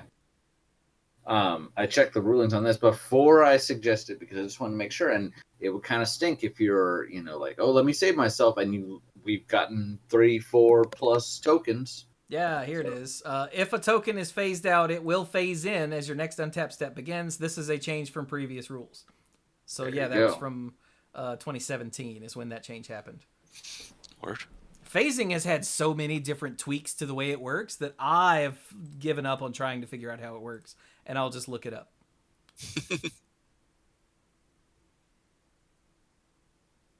That's fine. It took them a while to figure it out, too. Exactly. All right. That's pretty good, Brian. Thank you. right, Mike, what you got? Let's see. Guess I'm not sure. We'll just have to see whether this card would look good in a final version of the deck someone built.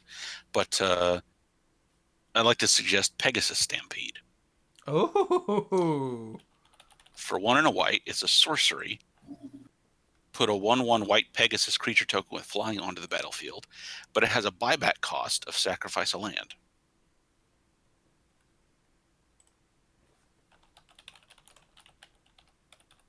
All right. That's a thing. For 2 mana and sack a land, you get 2 flyers. Yeah. Yeah, I could do that a couple times.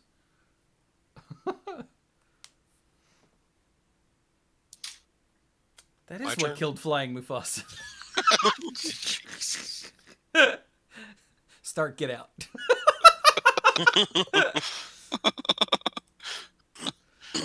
He's Lord. already banned. You can't ban him anymore. Oh, don't you question me. All right, Dirk, what you got? Super secret probation ban. One that I found that has some potential to is Eidolon of the Great Revel. Why am I writing it there? I have to search it first. It's Eidolon. Yeah, I know. So for 2 red mana, it's an enchantment creature that's a spirit. And it's a 2/2. Whenever a player casts a spell with converted mana cost 3 or less, Eidolon of the Great Revel deals 2 damage to that player. And since we're going to be gaining so much life, we don't even care.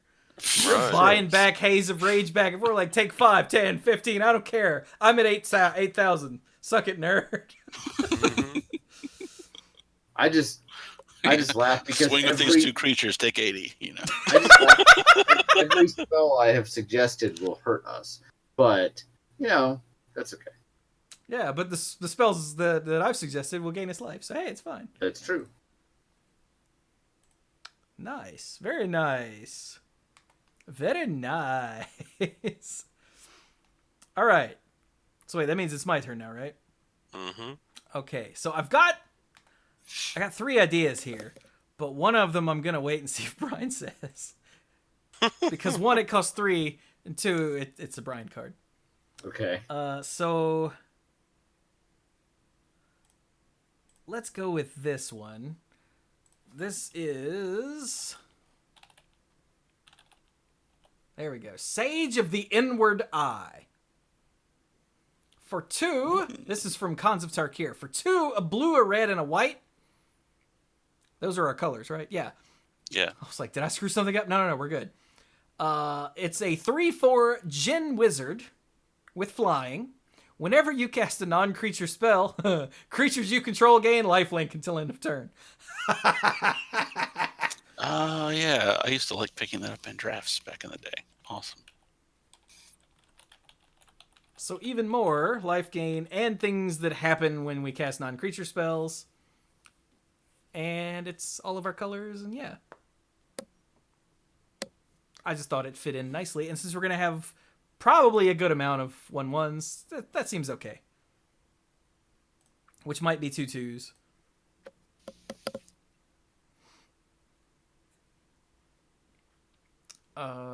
Yeah. That's it. So is it my turn? Hey, chat. So, the people in chat who haven't given us a card yet, anyone else want to throw out a card? We'll do another chat round. Because chat round.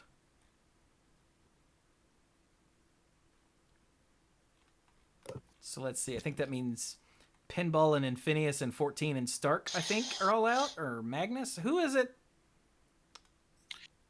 No, Stark said Haze of Rage. Okay, so hey, Infinius, what you got?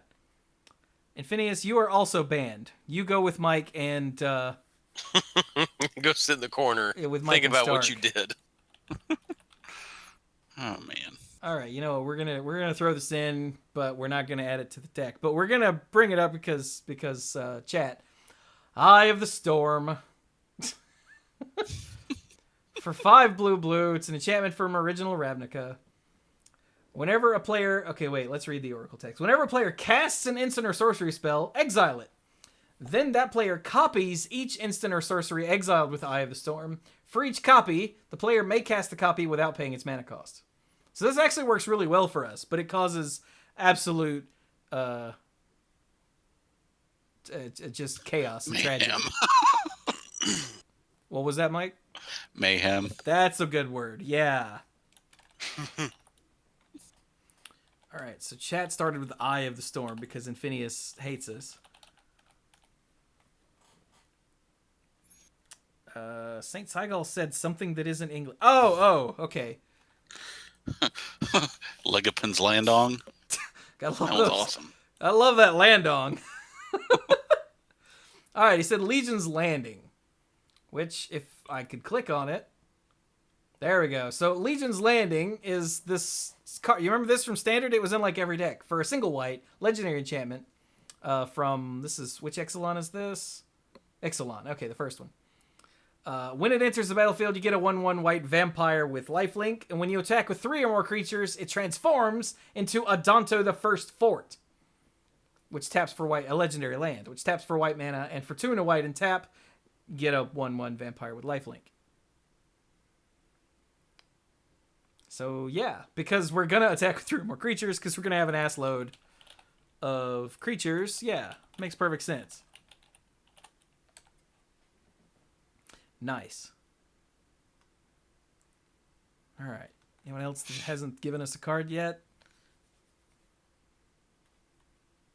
Hang on. I have to see what this card is that... What? Oh! All right. So, Pinball Witch said her next one would be Anointed Procession. And holy crap. Oh, yeah. We were chatting about that earlier. Anointed Procession for 3 and a white from Amonkhet. If an effect would create 1 or more tokens under your control, it creates twice that many of those tokens instead. It's the doubling season for tokens. Yeah, and it's pretty sick. Which gives us twice as much red mana. Oh, ooh, yeah.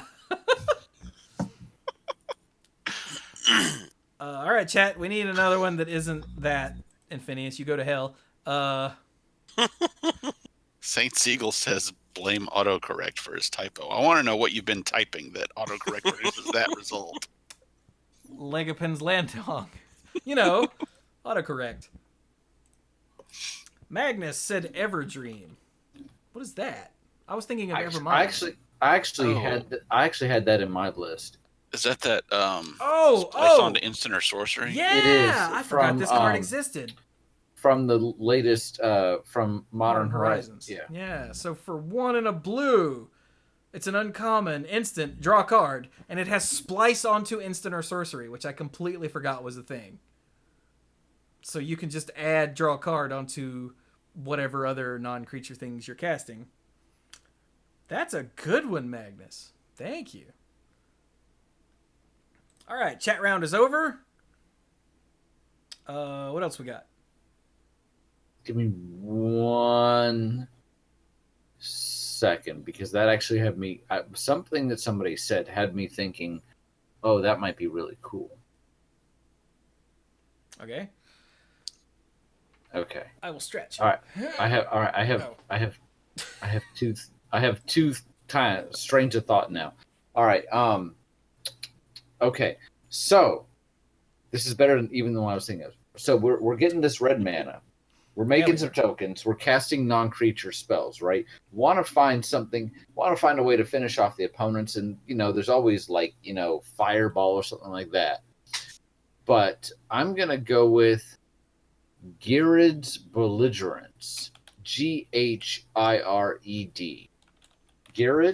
Girid's Belligerence. It's X and 2 red. So I guess if you pay 1, it's 3 mana. Sorry. So it's a sorcery. It deals X damage divided as you choose among any number of target creatures. Whenever a creature dealt damage this way dies this turn, populate. That's cool. Yeah, that's pretty funny. So that might be a neat little way to, pop off a bunch of creatures you want to see get rid of and get a couple tokens if you happen to have out um, the enchantment we just said, the Anointed Procession. Then things get utterly ridiculous. Just completely. And again, more red mana and that sort of stuff. And I could be like Dark and name the other one I'm thinking of, but I'll wait. At the very end, we just vomit what extras we had. Pretty much, yeah. And then Dirk died, That's me. completely breaking the first rule. Blah, blah, blah, blah. All right, Dirk, what you got? Or Mike, whose turn is it? It's Mike's. Yeah, I think it's me. All right, I'll throw another rebound spell in here. Nomad's Assembly. For 4 white. It's a sorcery. Create a 1/1 white core soldier creature token for each creature you control, and it has rebound. That's nasty. In this deck. Yep. Not like broken nasty like Mana Echoes, but that's pretty good. No, I didn't close BattleNet. Scott signed in to Overwatch. There we go. In case anyone was wondering what that sound was. I remember this card. This was from Rise? Yeah, it's from Rise. Yeah, Rise of the Eldrazi. Yeah. Yeah, I remember it. That's a nice choice. So we got a little token sub-theme going on. Not really I a like sub-theme. this. It's more of a theme at this point. Well, it doesn't, but it's also a non-creature spell. So this is what I love is we've got like a couple different ideas here, but we Whoa, don't question. feel like. So Yeah. when you cast this, you get the one from your commander, You do. which will then count for the resolution. It will. That's pretty funny. Okay.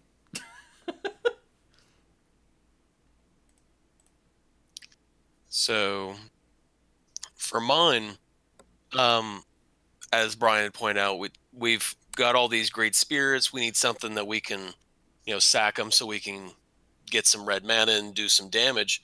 So the route I chose to go was you need to have, depending on how many spirits we've got to sacrifice, we might be able to, if we don't have enough, if we got plenty, something that's got some variability. So I went with Ariola's Fury. I hate it when the nipples get upset. How do you spell that? Aurelia. Aurelius Fury. Okay. Like Ariola's Fury. I'm like, not my nipple. Aurelia's. Is that what it is? Yeah, that's another card game. Yeah. Banned here. But anyway, it's X red and white. It's an instant that is a mythic from Gate Crash. And what it says is the Fury deals X damage divided as you choose amongst any number of targets. Tap each creature type damaged this way. Players dealt damage this way can't cast non-creature spells this turn. I remember when this card was previewed, and we were like, "This is just the most insane thing ever," and then it did literally nothing in standard, and it was like, "Wah wah." But that does not mean this is not a great card. Mm-hmm. Well, and that's the thing is, if we've got tons of spirits we can sack to this thing, then we could clear, a lot of white weenies. This is because it does target players. This could be, okay, well, you're done. This could wipe out a specific creature that is giving us problems. And the cool part is that you can divide it.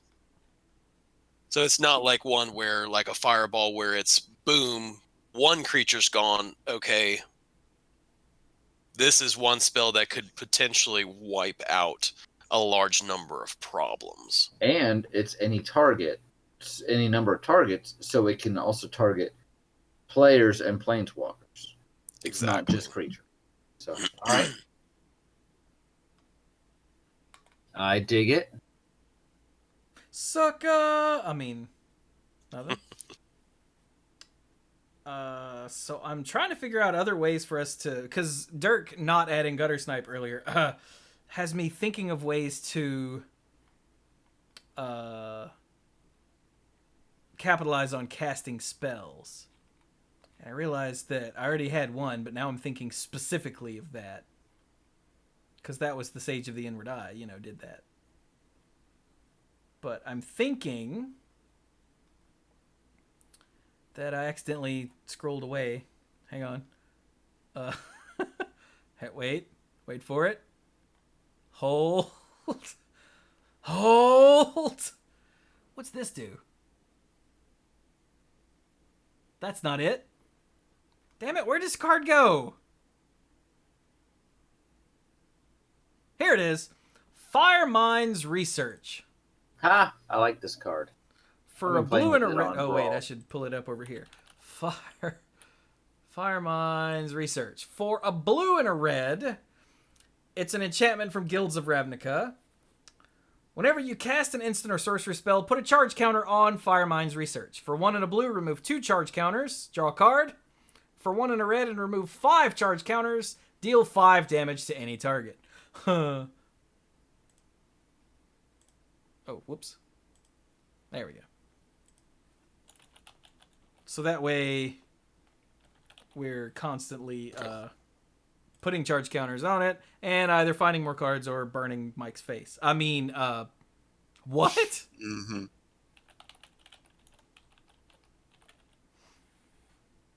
Cool. Well, that's 4 rounds from us and 2 from chat. What should we do? Should we Do stop one there? more round. Oh, Dirk's got more. Let's do one more round. One more round. All right. Well, then I'm going to... This is the one that I was almost going to do last time, and I still think it's amazing. So, think about, again, I've thrown out some cheaper stuff. We're getting some tokens. We have the ability to use those tokens for a ton of mana if we want. And I looked at... I looked at the finale cards from War of the Spark. And we've got the white one, the red one, and the blue one. And I'm just picking one, but I think any of these would probably be great. Especially the white one, because it makes more tokens. But I'm actually going to go with red, Finale of Promise, because I think the potential here is just insane. So for X and 2 red, it's a sorcery. Finale of Promise. You may cast up to 1 target instant card and or up to 1 target sorcery card from your graveyard, each with converted mana cost X or less, without paying their mana costs, which with our deck should have tons of options. If a card cast this way will be put into your graveyard this turn, exile it instead. If X is 10 or more, copy each of those spells twice. You may choose new targets for the copies. Yep, And that seems good. and we're casting those. Now, Mike, Mr. Rules Guy, we're not actually casting the copies. Not the copies, but the first. Yeah. The first ones you are. We're casting So the Finale of Promise, and we're Yes. casting each of those spells. So that's 3 triggers Yes. right off the bat. That's Go right. ahead. Okay. Yeah, And- and then if you have a big one, then you copy each of them twice, but those aren't casts. So correct, yeah. Yeah. Nice. That's pretty cool. I like it too. Mike, what you got? Let's see. I guess I just ended up being on a rebound kick. This is my last one that I have. World at War. 3 red. It's a sorcery. And I'm not going to read the Oracle text. It's got a really, really tortured wording to make it work properly. But basically, it's a relentless assault with rebound.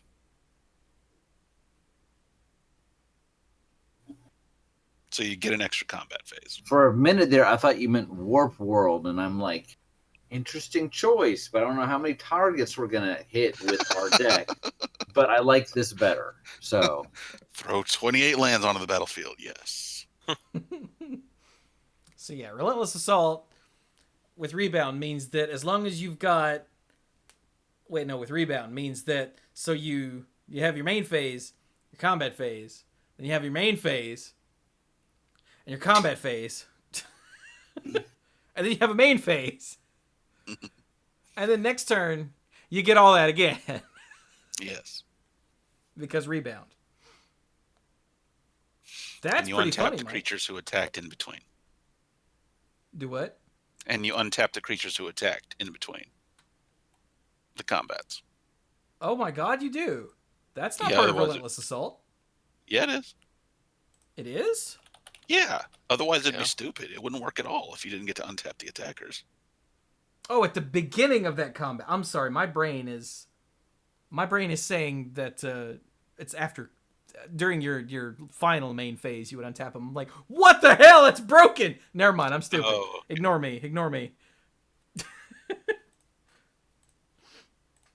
Well, for my final one, I was actually running parallel to Mike. Uh-oh. So wouldn't it be funny if when you did that, one of your creatures had Breath of Fury on it? Ooh. I don't know. What's Breath of... So Breath of Fury for 2 and 2 red. It's an enchantment aura. Enchant creature you control. When enchanted creature deals combat damage to a player, sacrifice it and attach Breath of Fury to a creature you control. If you do, untap all creatures you control, and after this phase, there is an additional combat phase. That's pretty funny. Seeing as we have all these spirits who need something to do, if it didn't work the first time, and if it didn't work the second time, it's bound to work the third time. I like it. So I'm Brian, yes, I have to say I'm disappointed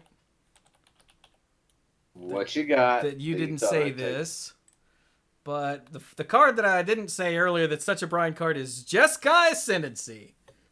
I thought about it, and I almost thought it was too obvious, but I mean, it fits in the deck really well. Yeah. So remember, Jeskai Ascendancy for a blue, a red, and a white is from Khans of Tarkir. It's an enchantment. Whenever you cast a non-creature spell, creatures you control get +1/+1 until end of turn. Untap those creatures. And whenever you cast a non-creature spell, you may draw a card. If you do, discard a card. And then it hiccuped. So am I banned now too? Do I get to go play with Stark and Mike and Infinius? We're going to say yes. Because that feels... Hold on, let me roll. Yes, you do. Fair enough. All right. So that's our that's our who is this freaking card? Kykar. Hang on. Kykar wins Fury. Yeah, Kykar wins Fury. Commander deck with some help from chat. Thank you, chat. And yeah, that's like some of this I would totally like if I was gonna build this, I would totally take out like the Mana Echoes and the probably the Jeskai Ascendancy, let's be real. But but I really like this. This is neat. Yeah, I like it too. This is fun. And like there's a bunch of other like when you cast a spell like Gutter Snipe that Dirk said earlier. If we're casting non-creature spells, we might as well hurt people. There's other things that pump spirits like the Drug Skull Captain. Is that the one you were gonna say, Dirk? Yep. Yeah. That also gives your spirits hexproof. So Mm-hmm. chat brought up Intangible Virtue, which gives your creature tokens +1/+1 in vigilance.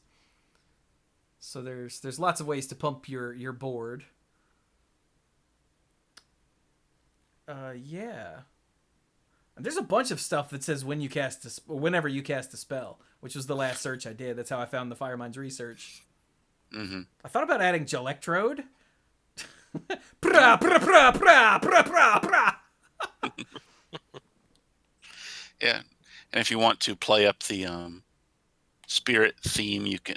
If you want to play up the spirit thing, you can also pile in a bunch of spirit and arcane stuff. Have a side theme going on there. And here's something else that we were talking about earlier. I found whenever you cast a historic spell, draw a card on Joyra. And then whenever you cast your second spell each turn, draw a card on Jory and Ruin Diver. And this is the, like we mentioned before, whenever you draw a card thing that's been happening a lot lately. We'll just put, whenever you do something, draw a card. And we'll make it legendary. It'll be great. They'll love it. And it's just one of those things that I feel like designing so many cards for Commander just leads to that. Mm-hmm. Yeah. Mine, we hadn't thrown in a Planeswalker, so a Johnny Vengeant would have been one that could have worked for it as well. Oh, yeah. Yeah. Yeah. And then my other one was Banefire. Yeah, I was looking for some big X spell, and then you guys added what? The Well, I Finale added Breath of... and Aurelius Fury. That was the other one. Yeah. Aurelius Fury and... Mm-hmm. Oh, and the Belligerence. Yeah. And I was like, well, those are our X spells. We're good there. Like, Yeah. Yeah. The Narset Planeswalker can also help you draw more non-creature cards and give stuff rebound. true, but that makes your opponents hate you. Oh wait, no, you mean Narset Transcendent? Oh yes, I'm sorry. The original Narset Planeswalker. Oh, yes. okay, yeah, that one. That That's would work what I too. meant. Yeah. I forgot there was a. I don't play Standard, so I forgot there was another. I don't play Standard or Legacy or whatever other format she's been beating up on. Isn't she played in formats where you don't want your opponents to draw cards? Right? Draw cards, play the game. Same deal. None of that. But yeah, Make the other guy pick up their pieces of cardboard and walk away. And walk away mad. But yeah, Narset Transcendent gives you the ability to give your instants and sorcerers rebound, which clearly Mike was on that kick. Yeah, that's what I meant. Oh, I guess her emblem is your opponents can't cast non-creature spells, so that would still make your opponents hate you, but not as immediately as as the new one. What's the new one even called? Narset Parter of Veils. Parter of Veils. Yeah. Not the Chain Veil, though. Different veil. That's each opponent can't draw more than one card each turn, and then your opponent hates you. All right. Well, hey, thank you for that, chat and dorks. That was fun. I'd like to. Yeah, we're going to have to figure out... And since I figured out I can open another browser window over here and be searching for stuff while still showing the card you guys are talking about, that worked really well. It's amazing what happens when you use your brain. Yeah. Okay, then. So how about we final thought it up so that everyone can go to bed?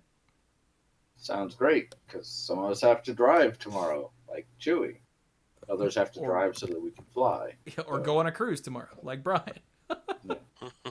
Well, not actually getting on the boat tomorrow, but Dirk? Well, I got to do mine, and then I'm gonna head on to bed. But I've missed doing this format. This has been fun.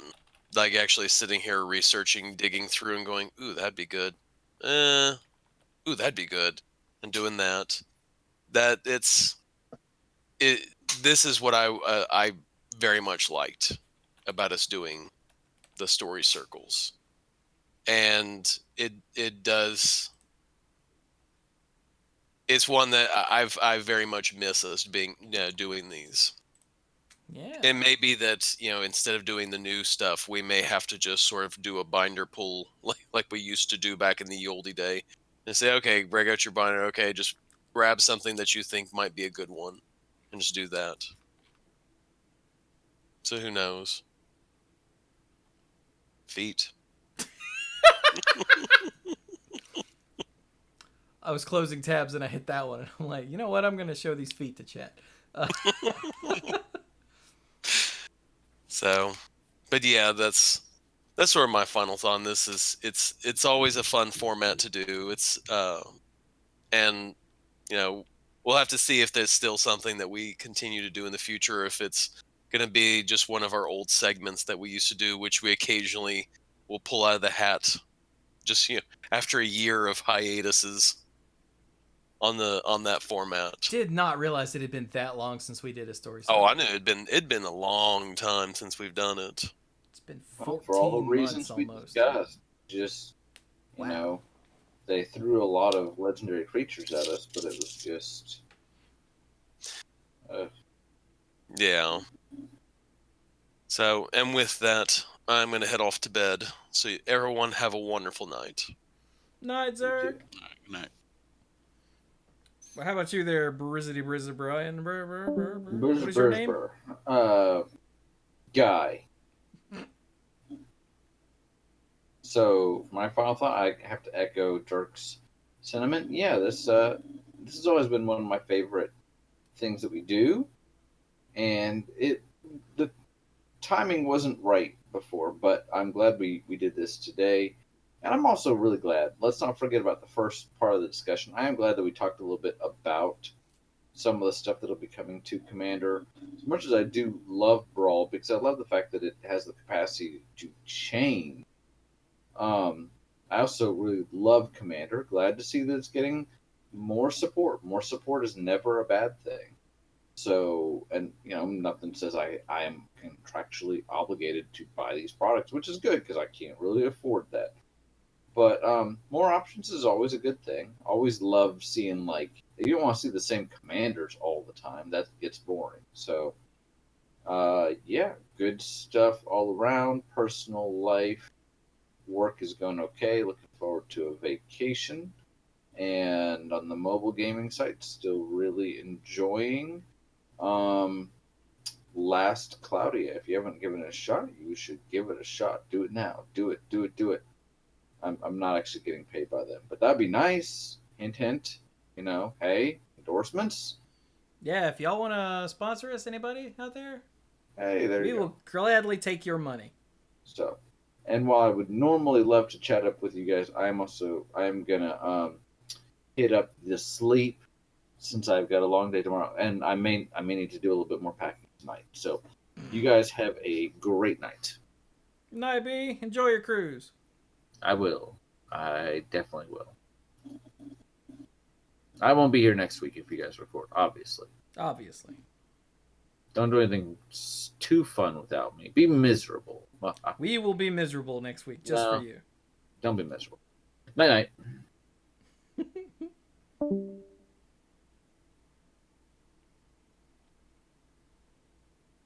All right. Mike? I feel like there was something I meant to share. Oh, I meant to ask Brian. Dang, I meant to ask Brian if his family watched the Little Mermaid live production on TV the other day and what they thought of it. Oh well. Oh, you should text him real quick before he goes to bed. Yeah, I'll ask him later. Actually, I probably won't. I'll probably forget. But oh well, doesn't matter. I was confused by the first two musical numbers because I didn't know that they were using some music from the Broadway production.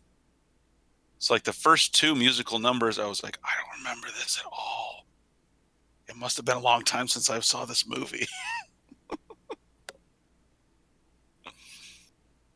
Which it has. Yeah. Yeah, it was pretty good. Besides that, Brian answered that he did not. oh, okay. Thank you for having my back there, Chewy. I'm a helper. Um,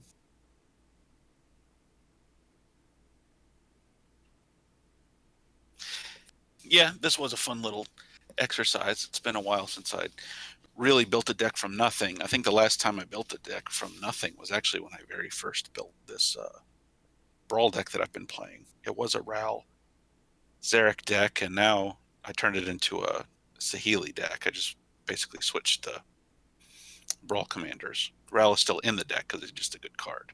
Um, but yeah, so I guess making those switches when the format rotated, I guess that was me working on a deck. I turned the Mimeoplasm deck over into a Muldrotha the Gravetide deck. That was another bit of work, but in terms of building a brand new deck, no, it's been a while. And you really did pick a good option for the story circle in Kykar, because it wasn't one of the obvious, put this in a deck with land cards in it kind of legendary creatures. He gave us some things to think about. Yeah, there was an obvious path to victory, either big token army or big mana fireball, but there's a lot of interesting ways to get there. Yeah. Like I said, it gave us a direction without giving us a narrow hallway we had to fit through. Right. Yeah. Yeah.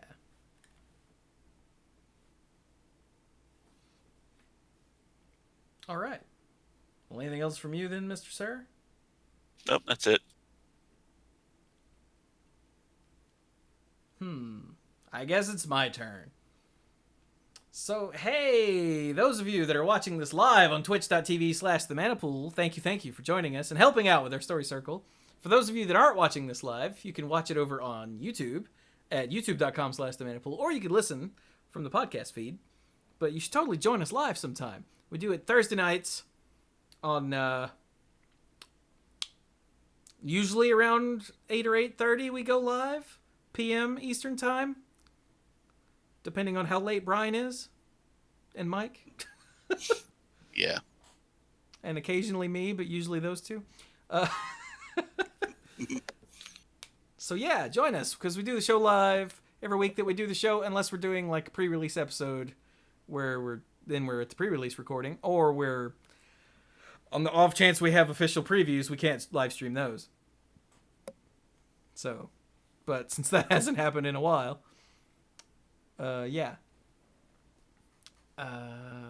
Also here on twitch.tv/themanapool is where I stream all the other stuff. We stream Monday Night Magic on Monday nights, and I stream all kinds of other stuff. Here lately, this is also what's going up on youtube.com/themanapool. It's been, so let's see.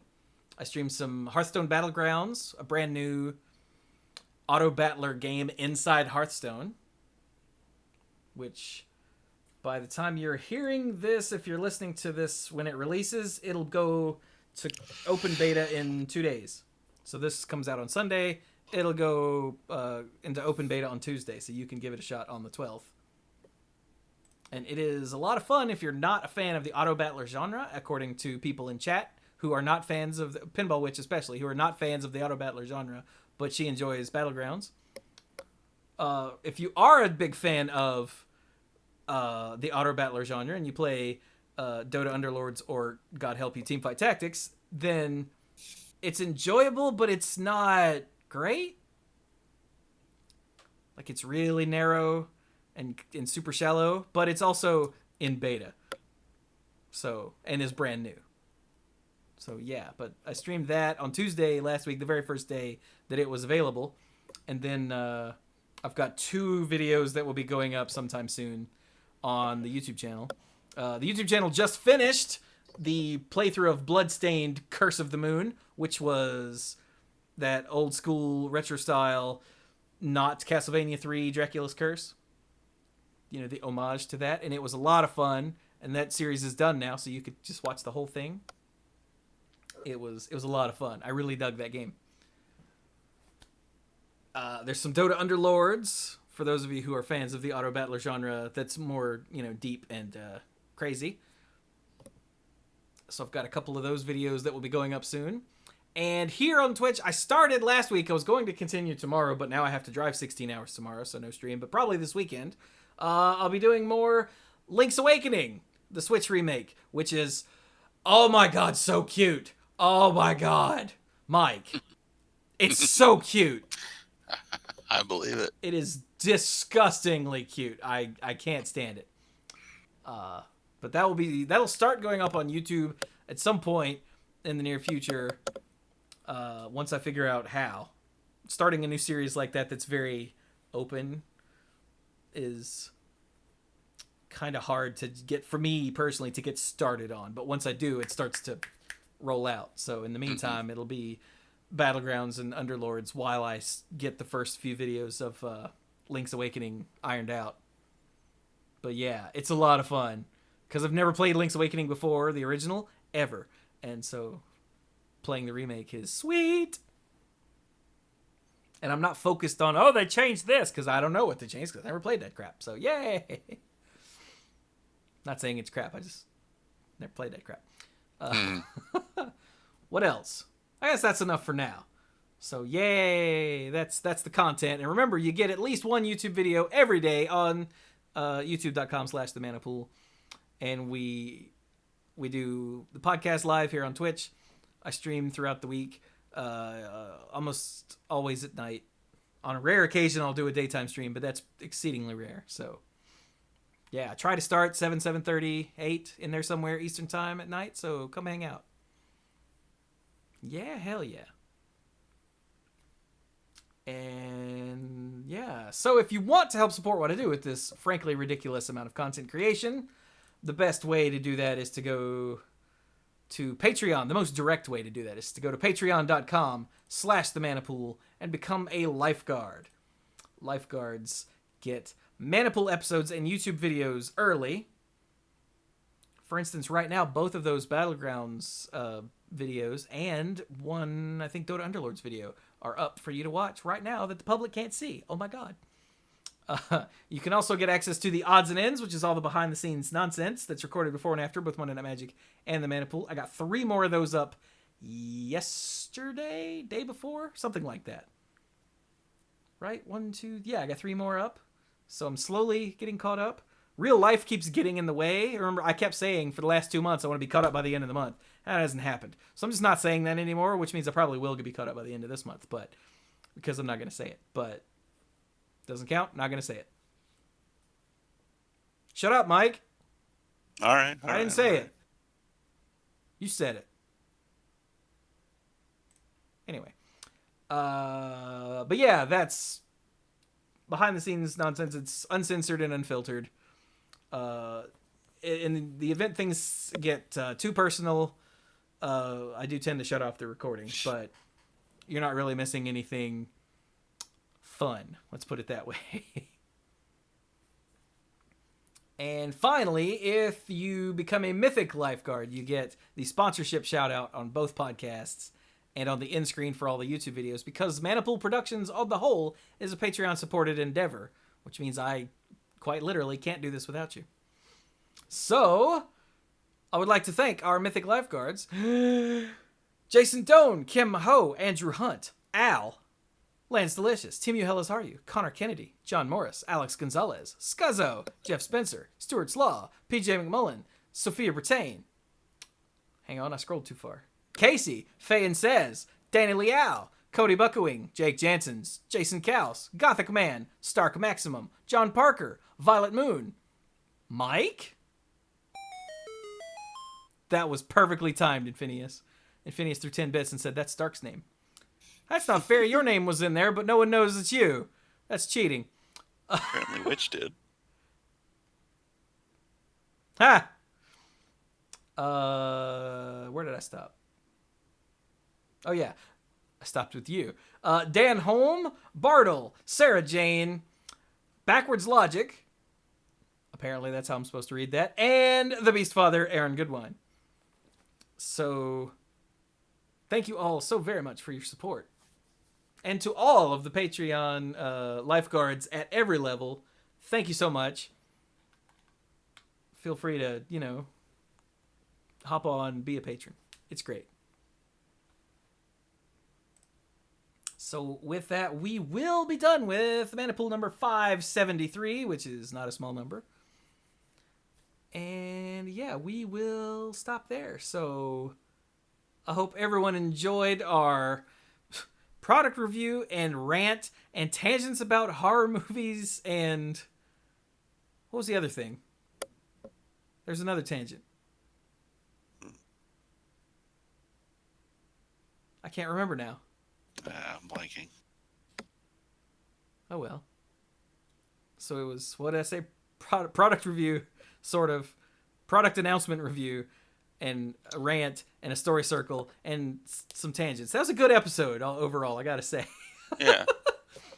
But thank you all so very much for joining us, and go play some Magic.